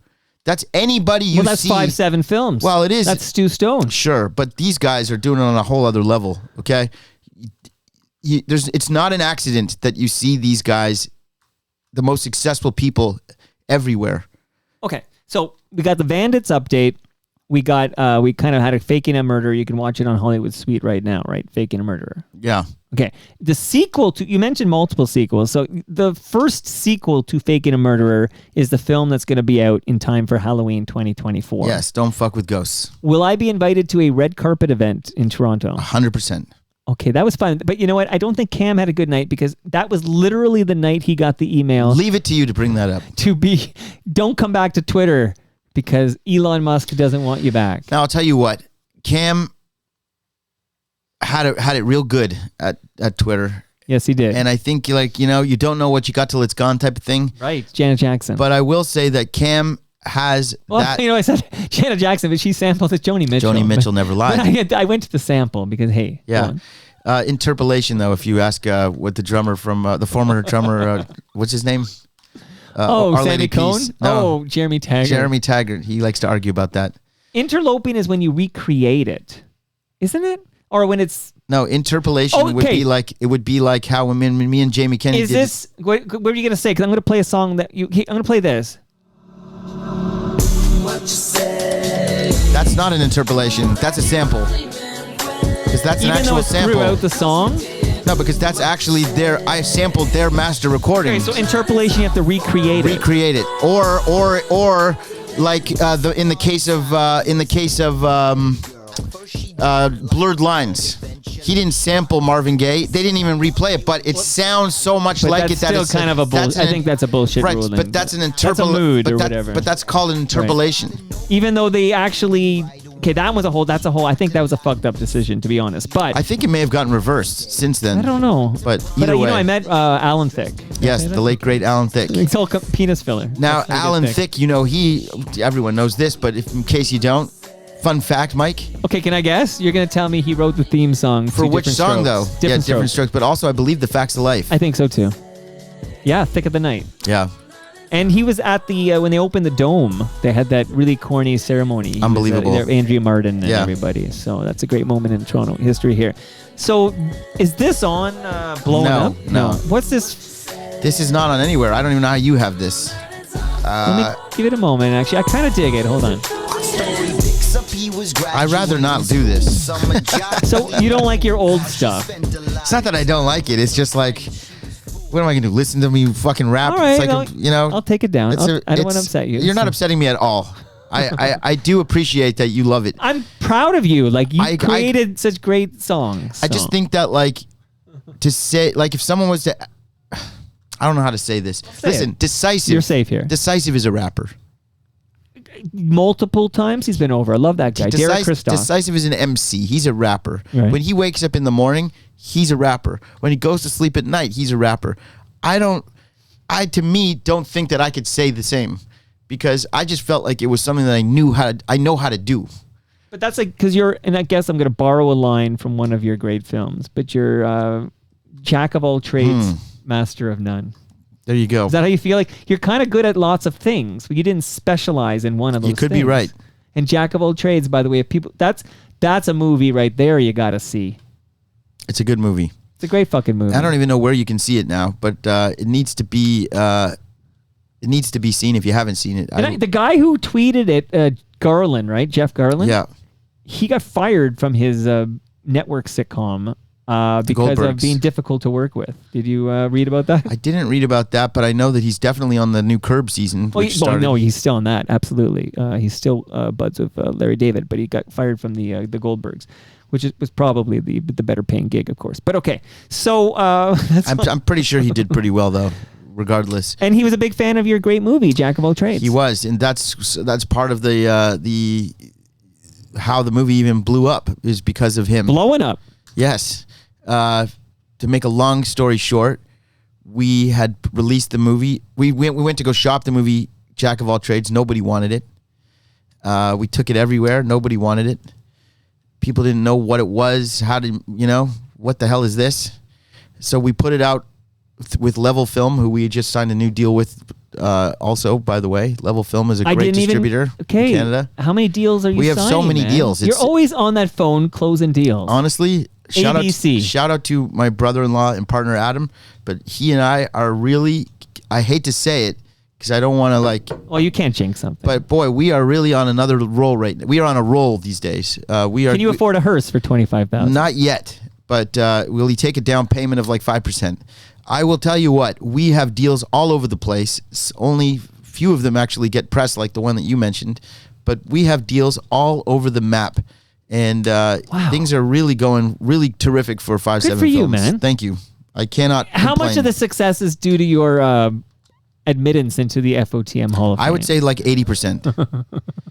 And I would say the because rest you is were nobody when you started coming on Right. Pandemic, and 76 weeks later, look at you now. Yeah, it's because you provided the dick filler that I needed. Oh, so I do find it interesting though that you feel like I think that's called imposter syndrome. You Yes, I suffer- think I have that. I know that it's like very, it's very buzzwordy to say that, right? It's like kind of became like a buzz thing, the imposter syndrome. I forget who it was, but somebody put it on social media. Then like everybody's just like, it's a real thing. It is a real thing, but I'm saying it's like also buzzworthy now. People Sure. talk about it. You know what? I think that maybe I have that. I don't know. Like you play my rap songs, But Rolling with Saget, I get embarrassed by it. Like why?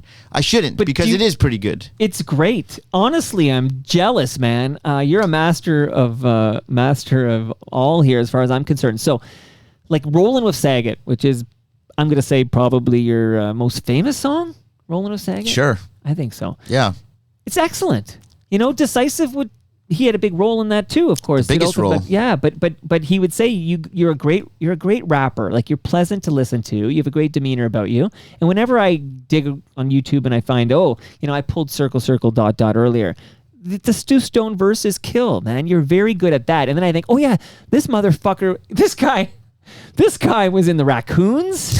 Like this guy was in what are those a Wayne and Schuster? The Wayne and Schuster show. Like we talked Shout about out to Heavenly Wayne and Boys. Schuster. Oh, and then I found this. I'm gonna just play a little bit of this, just to since we're talking about it. Oh boy. I never know what's coming. Excuse me. You're in my seat. Oh. You're right.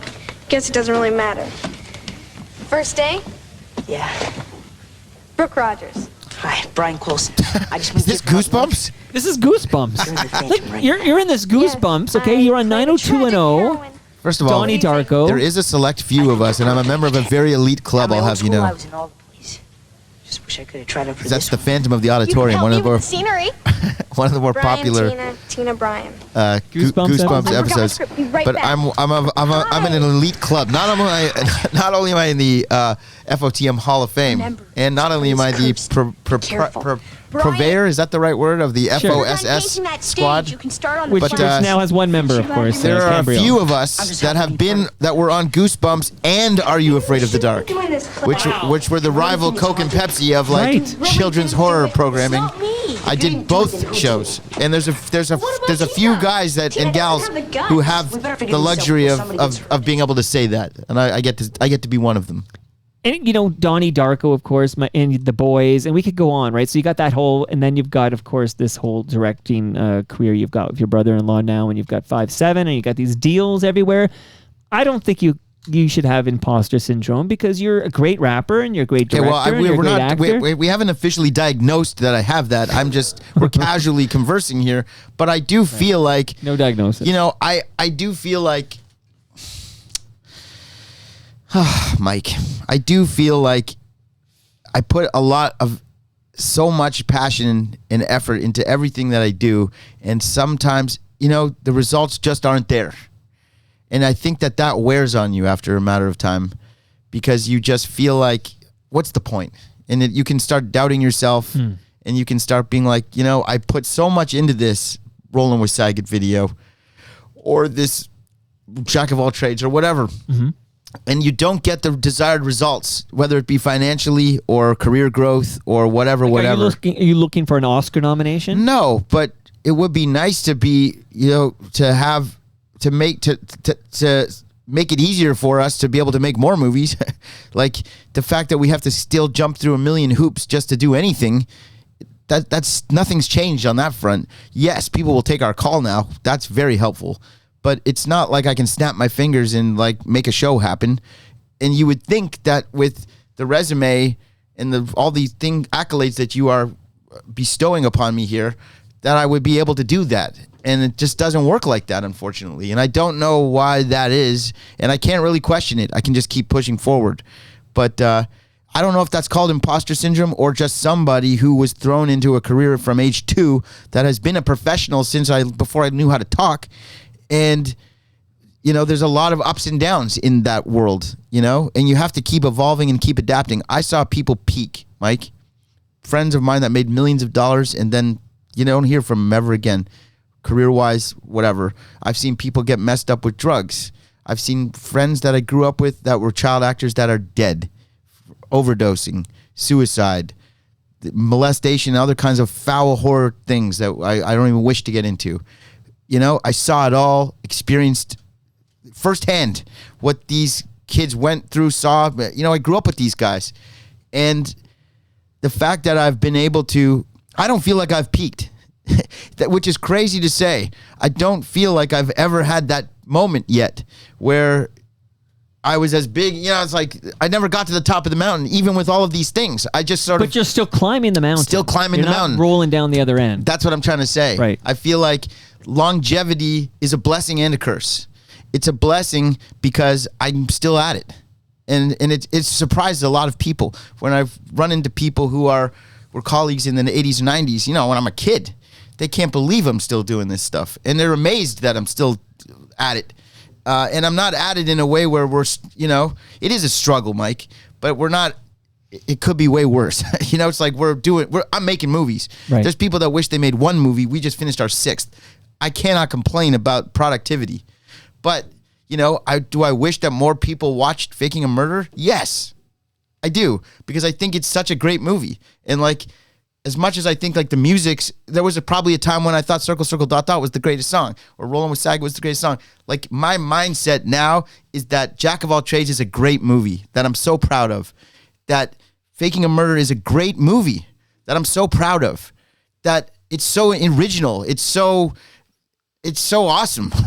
And the making of it was so complex. Like, people don't realize the work to put that together. And then Vandits, I'm obviously very proud of that. The fact that we opened on screens across Canada with Cineplex Odeon, and I love that I called it Cineplex Odeon, but that doesn't happen, Mike. Right. So I'm very, very excited and happy and honored and feel privileged to be a part of the ecosystem of entertainment in this country and in North America. In some places across the world with shows like Magic School Bus that went worldwide. But I'm still climbing. You're still climbing the mountain. And isn't that fascinating? Yeah. Like people still consider me, at my advanced age, a young filmmaker, Mike. They do. They consider Only Martin Scorsese considers you a young filmmaker. They consider me a young filmmaker with a fresh voice, Mike, right. even at this advanced age. Well, you have a young face. It's because I'm still climbing. You're still climbing. No, you haven't peaked yet, that's for sure. You're still climbing. And maybe that's not imposter syndrome. Maybe that's me being jaded now and frustrated with just Cable the way... Guy Jeff, who knows you well, right? Yes. For those who don't know, how far this back real do you talk go with this right guy? here, brother. I know it is. He says, you're always first but never monetized. Always first but never monetized is the sentence he typed out there. That's a true sentence. But I mean, when I think about you and what you were doing with Jamie Kennedy and blowing up, I've said this to you before, but you were just like ahead of it all, like on the bleeding edge. That's what Jeff is referring to right, because here. The Lonely Island would come along. And then they'd monetize. And they would monetize Yeah. it. Right. And you guys were as funny and as talented. It was just too early. Listen, the people who invented, the guy who invented McDonald's hamburgers isn't McDonald. It's like the guy who invented RC Cola isn't Coke.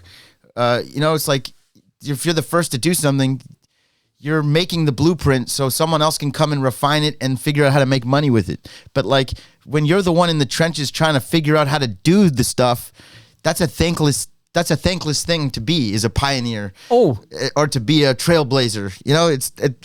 And here you are speaking to me on a podcast, and this podcast that you're speaking to me on is in its 12th year, so it turns 12 in August. But Cambrio, the biggest foss I know, friend of Stu Stone, says you started the podcast boom with Colt Cabana. Well, and Cable Guy Jeff gets lots of credit for that. Well, I want to talk about, but I did a screen capture of 10 years ago this day. This was the top 10, and I was like number 2 or something. Which was awesome to see. Which is awesome. And I know how you did it. We'll talk off air because I knew the same. I figured out. By category. Yeah, of course. I never denied that. I figured out the same. For my category, I was number 2. I figured out the same thing as you did. This American Life was 1 or something. Yes. But number 10 was a podcast with Colt Cabana. Correct. Remind us about you on the bleeding edge of podcasting. Well, it's funny because Cable Guy Jeff's going to put something out about that in the coming months. But we back when we were doing the Blowing Up album, we were the first to do a lot of things, Mike, because our TV show, which was on MTV at the time, each week we would have a song that we perform on the show. That song would get released on iTunes that day, which iTunes was still very in its infancy of people paying for music at this point. 99 cents a song, correct. I think, yeah. Then we also, after the episode aired on MTV, you could get the episode on iTunes. So we had a deal with iTunes. We were the first show to do this. Wow. At the end credits of every episode, it would be like, for more, go to iTunes. Wow. Like we embraced iTunes when other people were trying to LimeWire. Put it that way. Right. That afforded us, and the great Robin Bechtel, who was the head of new media, they called it, at Warner Brothers. Basically, she ran the internet department, but she loved us, and we loved her. She got us signed because she thought this Bob Saget thing could go viral before the word viral even existed. And she was right, by the way. So we afforded this meeting because we had this relationship with iTunes. We went in Vegas with the iTunes team, met with us to tell us, hey, we're going to do this and that. They showed us this new category that they were going to launch called podcasts. And this is in 2005. I remember this moment well because that's when I kind of dove into the world and I started the Humble and Fred podcast with them in December 06. That's why you and I are kindred spirits, because we're like-minded in that sense. Yeah, December 06. So, okay, continue. And so Jeff and I were already doing content that we would put up on our website, and we were trying to always figure out ways to do it. So Jeff figured out a way we didn't have the recording equipment. He used an old camcorder and plugged in microphones and recorded the audio, and we just like did Right. we figured out how to get it onto iTunes. Right. I remember that moment. And he really, pieced this together. And before you knew it, we started doing live streaming. And for about, 10 years, we were doing it every week, live streaming and podcasting and all this stuff. What was the show called? That show was called TSM Radio. Yeah. And the live stream show was called the Sunday Night Stew. We were live every Sunday night. Right. And that's how I got the Chris Angel job, because he watched the Sunday Night Stew. But every Sunday night we would go on, we are live, Sunday Night Stew, whatever. And I'd have guests and blah, blah, blah. Like kind of like what you're doing now. But this is when no one was doing that. Right.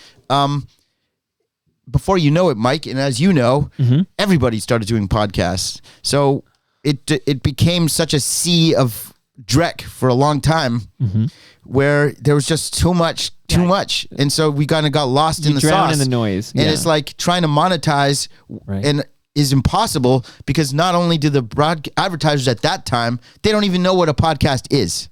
Right? Right. They don't even acknowledge They don't have that. a part of their budget that's earmarked for podcasts. No, and so it's a different world now, and Like you radio, newspaper, TV, and this, right. and so you survived that era to the point where you actually have a wall full of sponsors behind you, and obviously you work your ass off to maintain these sponsorships and these opportunities, right? Right. But these didn't exist back then.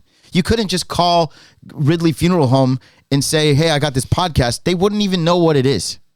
So that was the frustration with that, and it goes back to the whole conversation, like you said first. It's like Bleeding edge, I call I it. put everything I could into this thing, and it was just like, how do we keep this going? It just didn't make sense anymore, because it was just like so much noise, and music is the same frustration, because now record labels, you kind of miss what you did. It's like that. You don't know what you have till it's gone. The record labels, as much as they were evil and they were like basically like mafia practices, like loan sharks, the way that the business works, they curated music for us. So, somebody with some taste put 50 songs out to the radio station and they played 30 of them, and it would be curated for us. And now with technology and this vast ocean, over 100,000 songs are uploaded to Spotify every 3 hours, Mike. Wow. How do you break through that? If you're an artist in music now, how do you break through that? It's almost impossible to break through. If you are a successful independent artist now, boy, either you got to deal with the devil or the Illuminati, or you got lucky, because it's all talent. The rest is dick filler, Mike. It's almost impossible to break through, because there is so much dreck out there. There's so much, Mike. Yeah, how do you cut through the noise? How do you cut through? So when you see someone like a Billie Eilish or somebody like break through out of nowhere, it's all the much more impressive that they were able to do that, because it's so hard. I work with a band now called Jin the Band, Jin the Band. You guys should check them out. They should play live at a TML event. You would love it. TMLX. Yes, they should play at one of those events. But they're an amazing band with so much talent, Mike. And I see them and I'm like, how the fuck are you guys not the biggest band? Right. Well, you want to know how? Because there's in order for someone just to discover them, they got to go through 7,000 other things to get to that. It's tough. It's real tough. Cry me a river, right? It's tough. The music business was real tough. And so now the movie industry is kind of the same. It's like you put out Faking a Murder and you put out all these independent films. The big studios aren't making small movies anymore, Mike. No. I don't know if you've noticed. I did notice. But it's like if your movie doesn't cost $80 million to $1 billion for a budget, like they're not even going to make that movie now.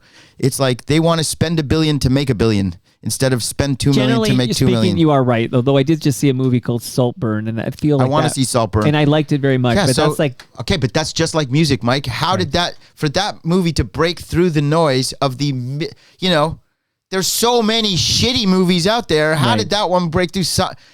Organically, that has to happen. I will shout out a movie I just loved called Past Lives, which is not one of those $80 million movies. So I don't make those $80 million movies. Right. I make movies where we're on a granola bar budget. Right. We don't have we're not serving sushi at lunch. Right.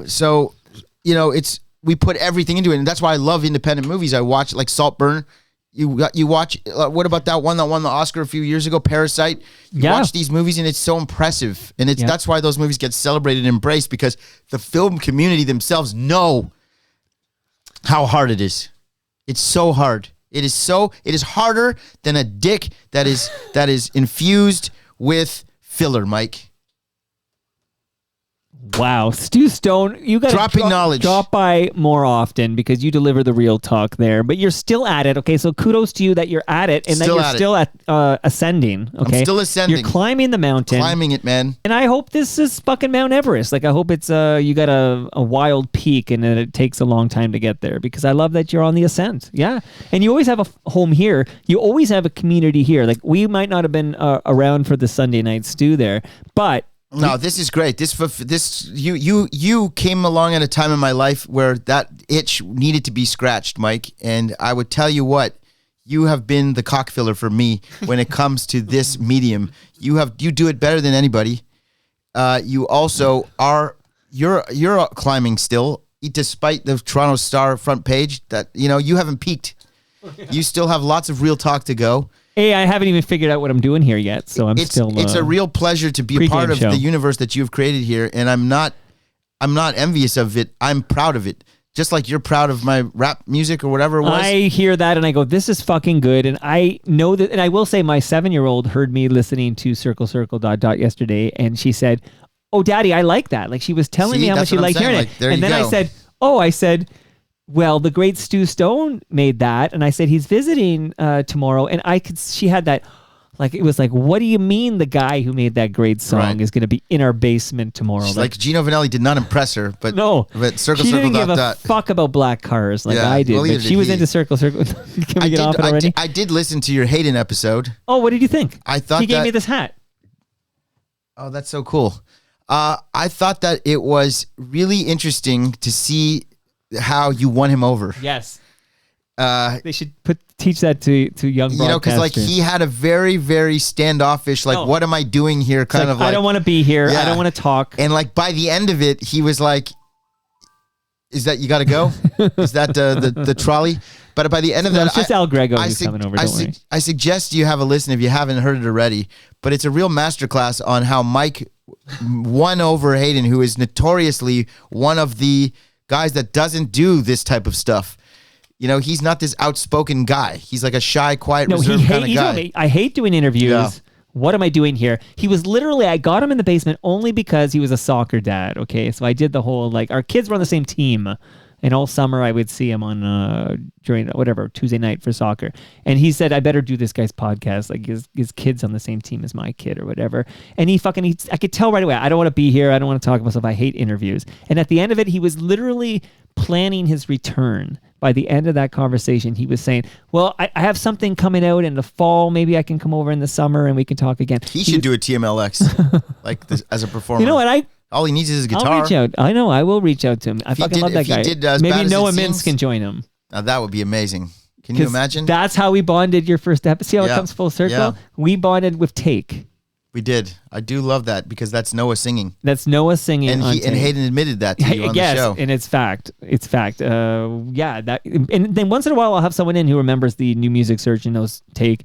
And I'll tell them that that's not Hayden singing. And they have that moment of like, that's not. I think Chris Murphy was surprised to learn that's not Hayden singing on Take. It's a mind blow. He was when you find out. Very Milli Vanilli, and I just dropped a Milli Vanilli thing on my social media, but I want to tell you something real quick that I learned while we're on this subject about Milli Vanilli.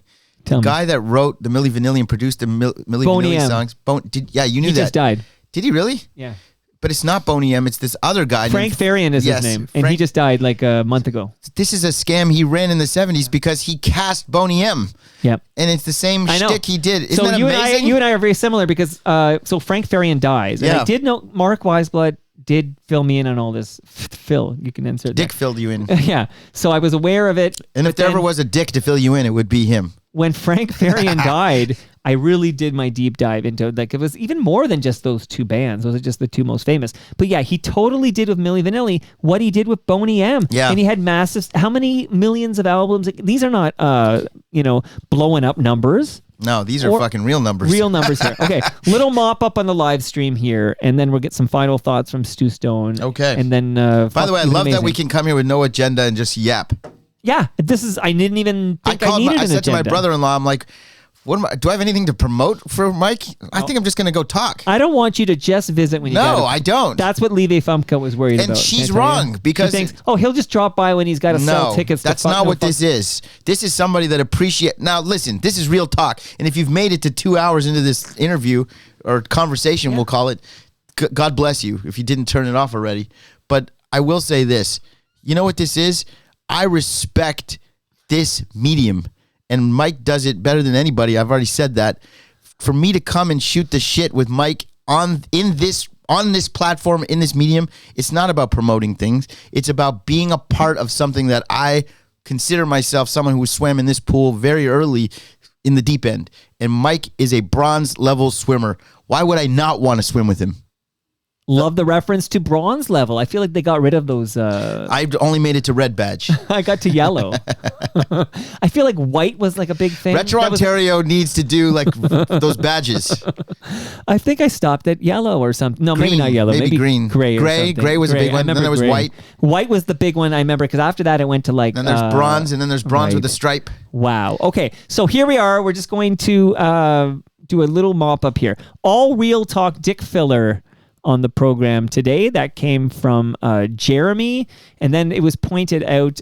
You see, what happens with this interface, I need to talk to Ian, is when someone leaves a new comment, it jumps down to the new comment. So if I'm up because there's been a lot of commenting. So if I'm up higher to read stuff, it jumps on me. It's kind of just a little FYI. We got to fix this interface, Ian Service. If you're still if out there. Wiseblood is one of the people that's saying something, I just want to say something to Yeah, he is. But Wiseblood. wait, we'll get to Wiseblood because I'll go in order here. Okay. If I can get this to stop. So Okay. that was Jeremy Hopkin who said it was all real talk dick filler. Saltburn ending featured a lot of dick, and I do know that because No I've seen spoilers. Saltburn. No spoilers, but there is some filler work there. Okay, thank you, Basement Dweller. YYZ said he didn't mind the end of Saltburn. He's seen it too. There's another scene I won't talk about, but he didn't like another scene. But okay. Shout out to Hayden and Soccer Dads. That's Cambrio. Here it is. So your chance to talk to Mark Weisblatt. I'm going to read his comment. Thanks, Stu, for acknowledging me on the podcast while ignoring my DMs. I mean, listen, Mark, you know my email address because you sent me your newsletter. Yeah. So Don't you miss if- the newsletter? Yeah. So do too. if you're trying to get a hold of me and you see that the DMs are not working, like I feel like if you really wanted to get a hold of me, you could have. It's not, the onus is not on me to you don't know what my DMs look like. You didn't include a picture of your penis in that. Why am I going to open it? No, I'm kidding on that part. Or am I? No, I am kidding. But I will say this, Mark, I love you, man. There's no beef between me and you. There's only no kosher beef or non-kosher. There's no beef between us. Kobe no beef. roast beef, nothing. There's no beef between us.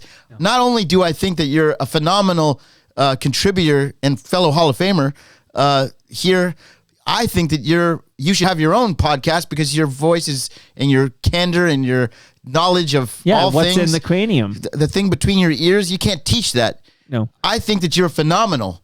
I don't hate on you. I don't show up at your stuff at all, but if I did, I wouldn't go for a walk.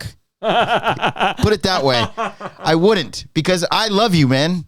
And that's not some bullshit like Larry David says people say I love you and don't mean it. I mean it when I say it. I do love Mark. And the Pickle Barrel died out of spite because had we gone there, we may have changed the future of Pickle Barrel. Pickle Barrel died for your Pickle Barrel died so we could live. Right. Now there is still a Pickle Barrel location at Yonge and Eglinton. Okay. So if we want to, we'll move it there. If we want to pick this up and go for a soup, let's do it. That's all I can say. Dan J showed up late. I just want to say hi to Dan. He's a good guy. Hello, he says, Dan. hi, Mike and Stu. He's a little late here. And I like Canada Kev. He reminds me of the soundbite from Mr. Pink in Reservoir Dogs. Dick, dick, dick, dick, dick, dick, dick. You remember this? Yes. And that was on the CD. I had the soundtrack to Reservoir Dogs like most people did. And that clip was in there. Okay. Basement Dweller also misses the 1236 newsletter. Moose Grumpy says, can we get Stu to send some love? So I didn't, Stu, you're a little behind on this, and I won't say too much on it, but we did an episode of Toast the other day with Rob Pruce and Bob Willett, and you were the original cast member of Toast, and then you had to go do other things, and Cam had to go do other things, and then I replaced you guys with Rob Pruce and with Terry Bob Willett instead of Chrissy. Coin I was Vance. Chrissy, Yeah, Terry, that's right. and she's Terry. Okay, I was going with Coin Vance, but that works too. But we did a song. We sang I'll Be There For You by Bon Jovi, all three of us, but we changed it to We'll Be There For You. And we sang it for Live Famke. Oh. We did that on Tuesday.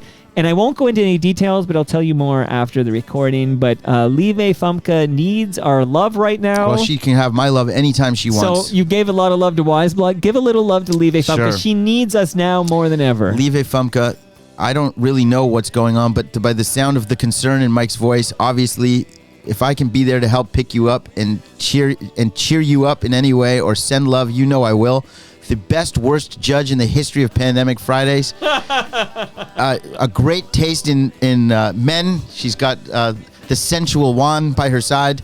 But not only does she have Juan sensually by her side, she's got all of us, including me. I'm a big fan of hers. I love her. And if she's going through it, anything that I could do to cheer her up, hopefully this helps. I wouldn't sing you a Bon Jovi song. I would pick a better song than that. But if that's your favorite song, so be it. I'll be there for you. Sure. I think we can do better than that, though. Love you, and I hope that you're doing okay. How's that? That's real talk, brother. That's a beautiful. That's beautiful. And that. Actually, before that, I promised I'd say something else. This is the only part of the show that is Did you scripted. start the end song too quickly here? Yeah, maybe. Hey there, South Etobicoke. Get ready for something truly special. Introducing the Lake Project, an artistic celebration of our beloved neighborhoods. Picture this. Alderwood, Long Branch, Mimico, and New Toronto all captured in stunning detail or on handmade 18 by 24 posters, now meticulously framed and ready to grace your walls. Meticulously framed. We're thrilled to announce an exclusive auction where you can own the complete set, which is otherwise sold out. And here's the best part. Proceeds go to charity. It's going to LAMP, which is a beautiful charity here in New Toronto. That's right. By owning these beautiful artworks, you're also making a meaningful difference in our community. Don't miss out on the chance to own a piece of South Etobicoke's history. Visit lauragroup.ca. That's LARAGROUP.ca for more details and get ready to bid. The auction closes on March 15th. And that brings us to the end of our 1,430. What is this? That can't be right. 6th. Yeah. 1,000. I got to really go fast on this. 1436? You can follow me on Twitter and Blue Sky. I'm at Toronto Mike. You can find Stu. He's at Stu Stone. Yep. Much love to all who made this possible. That's Great Lakes Brewery. That's Palma Pasta. That's recyclemyelectronics.ca, where you go with your old tech, your old devices, your old cables, and you find out a place to drop them off so they can be recycled properly. And don't forget to visit Richard Filler for all of your Dick Phil needs. Raymond James Canada, proud supporters of the program. And that's Ridley Funeral Home. Yes. They've got a hearse for sale, $25,000. It's a 2010 hearse. It's in great condition. How many miles on that? I don't have the number, but he said it's in great condition. You would treat a hearse well. He only drove it on Sundays.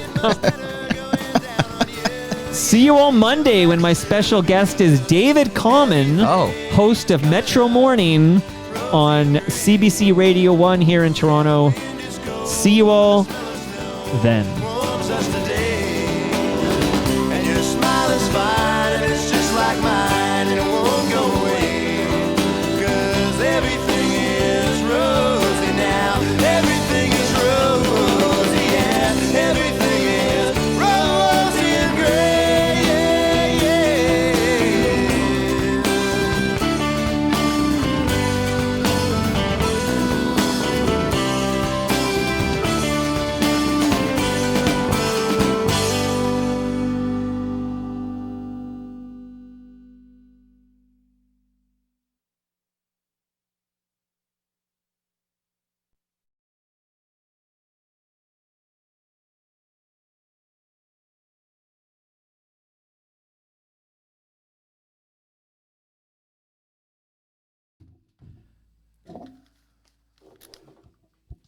In fact, before you say a word, let me turn off the recording. Stop recording, Mike.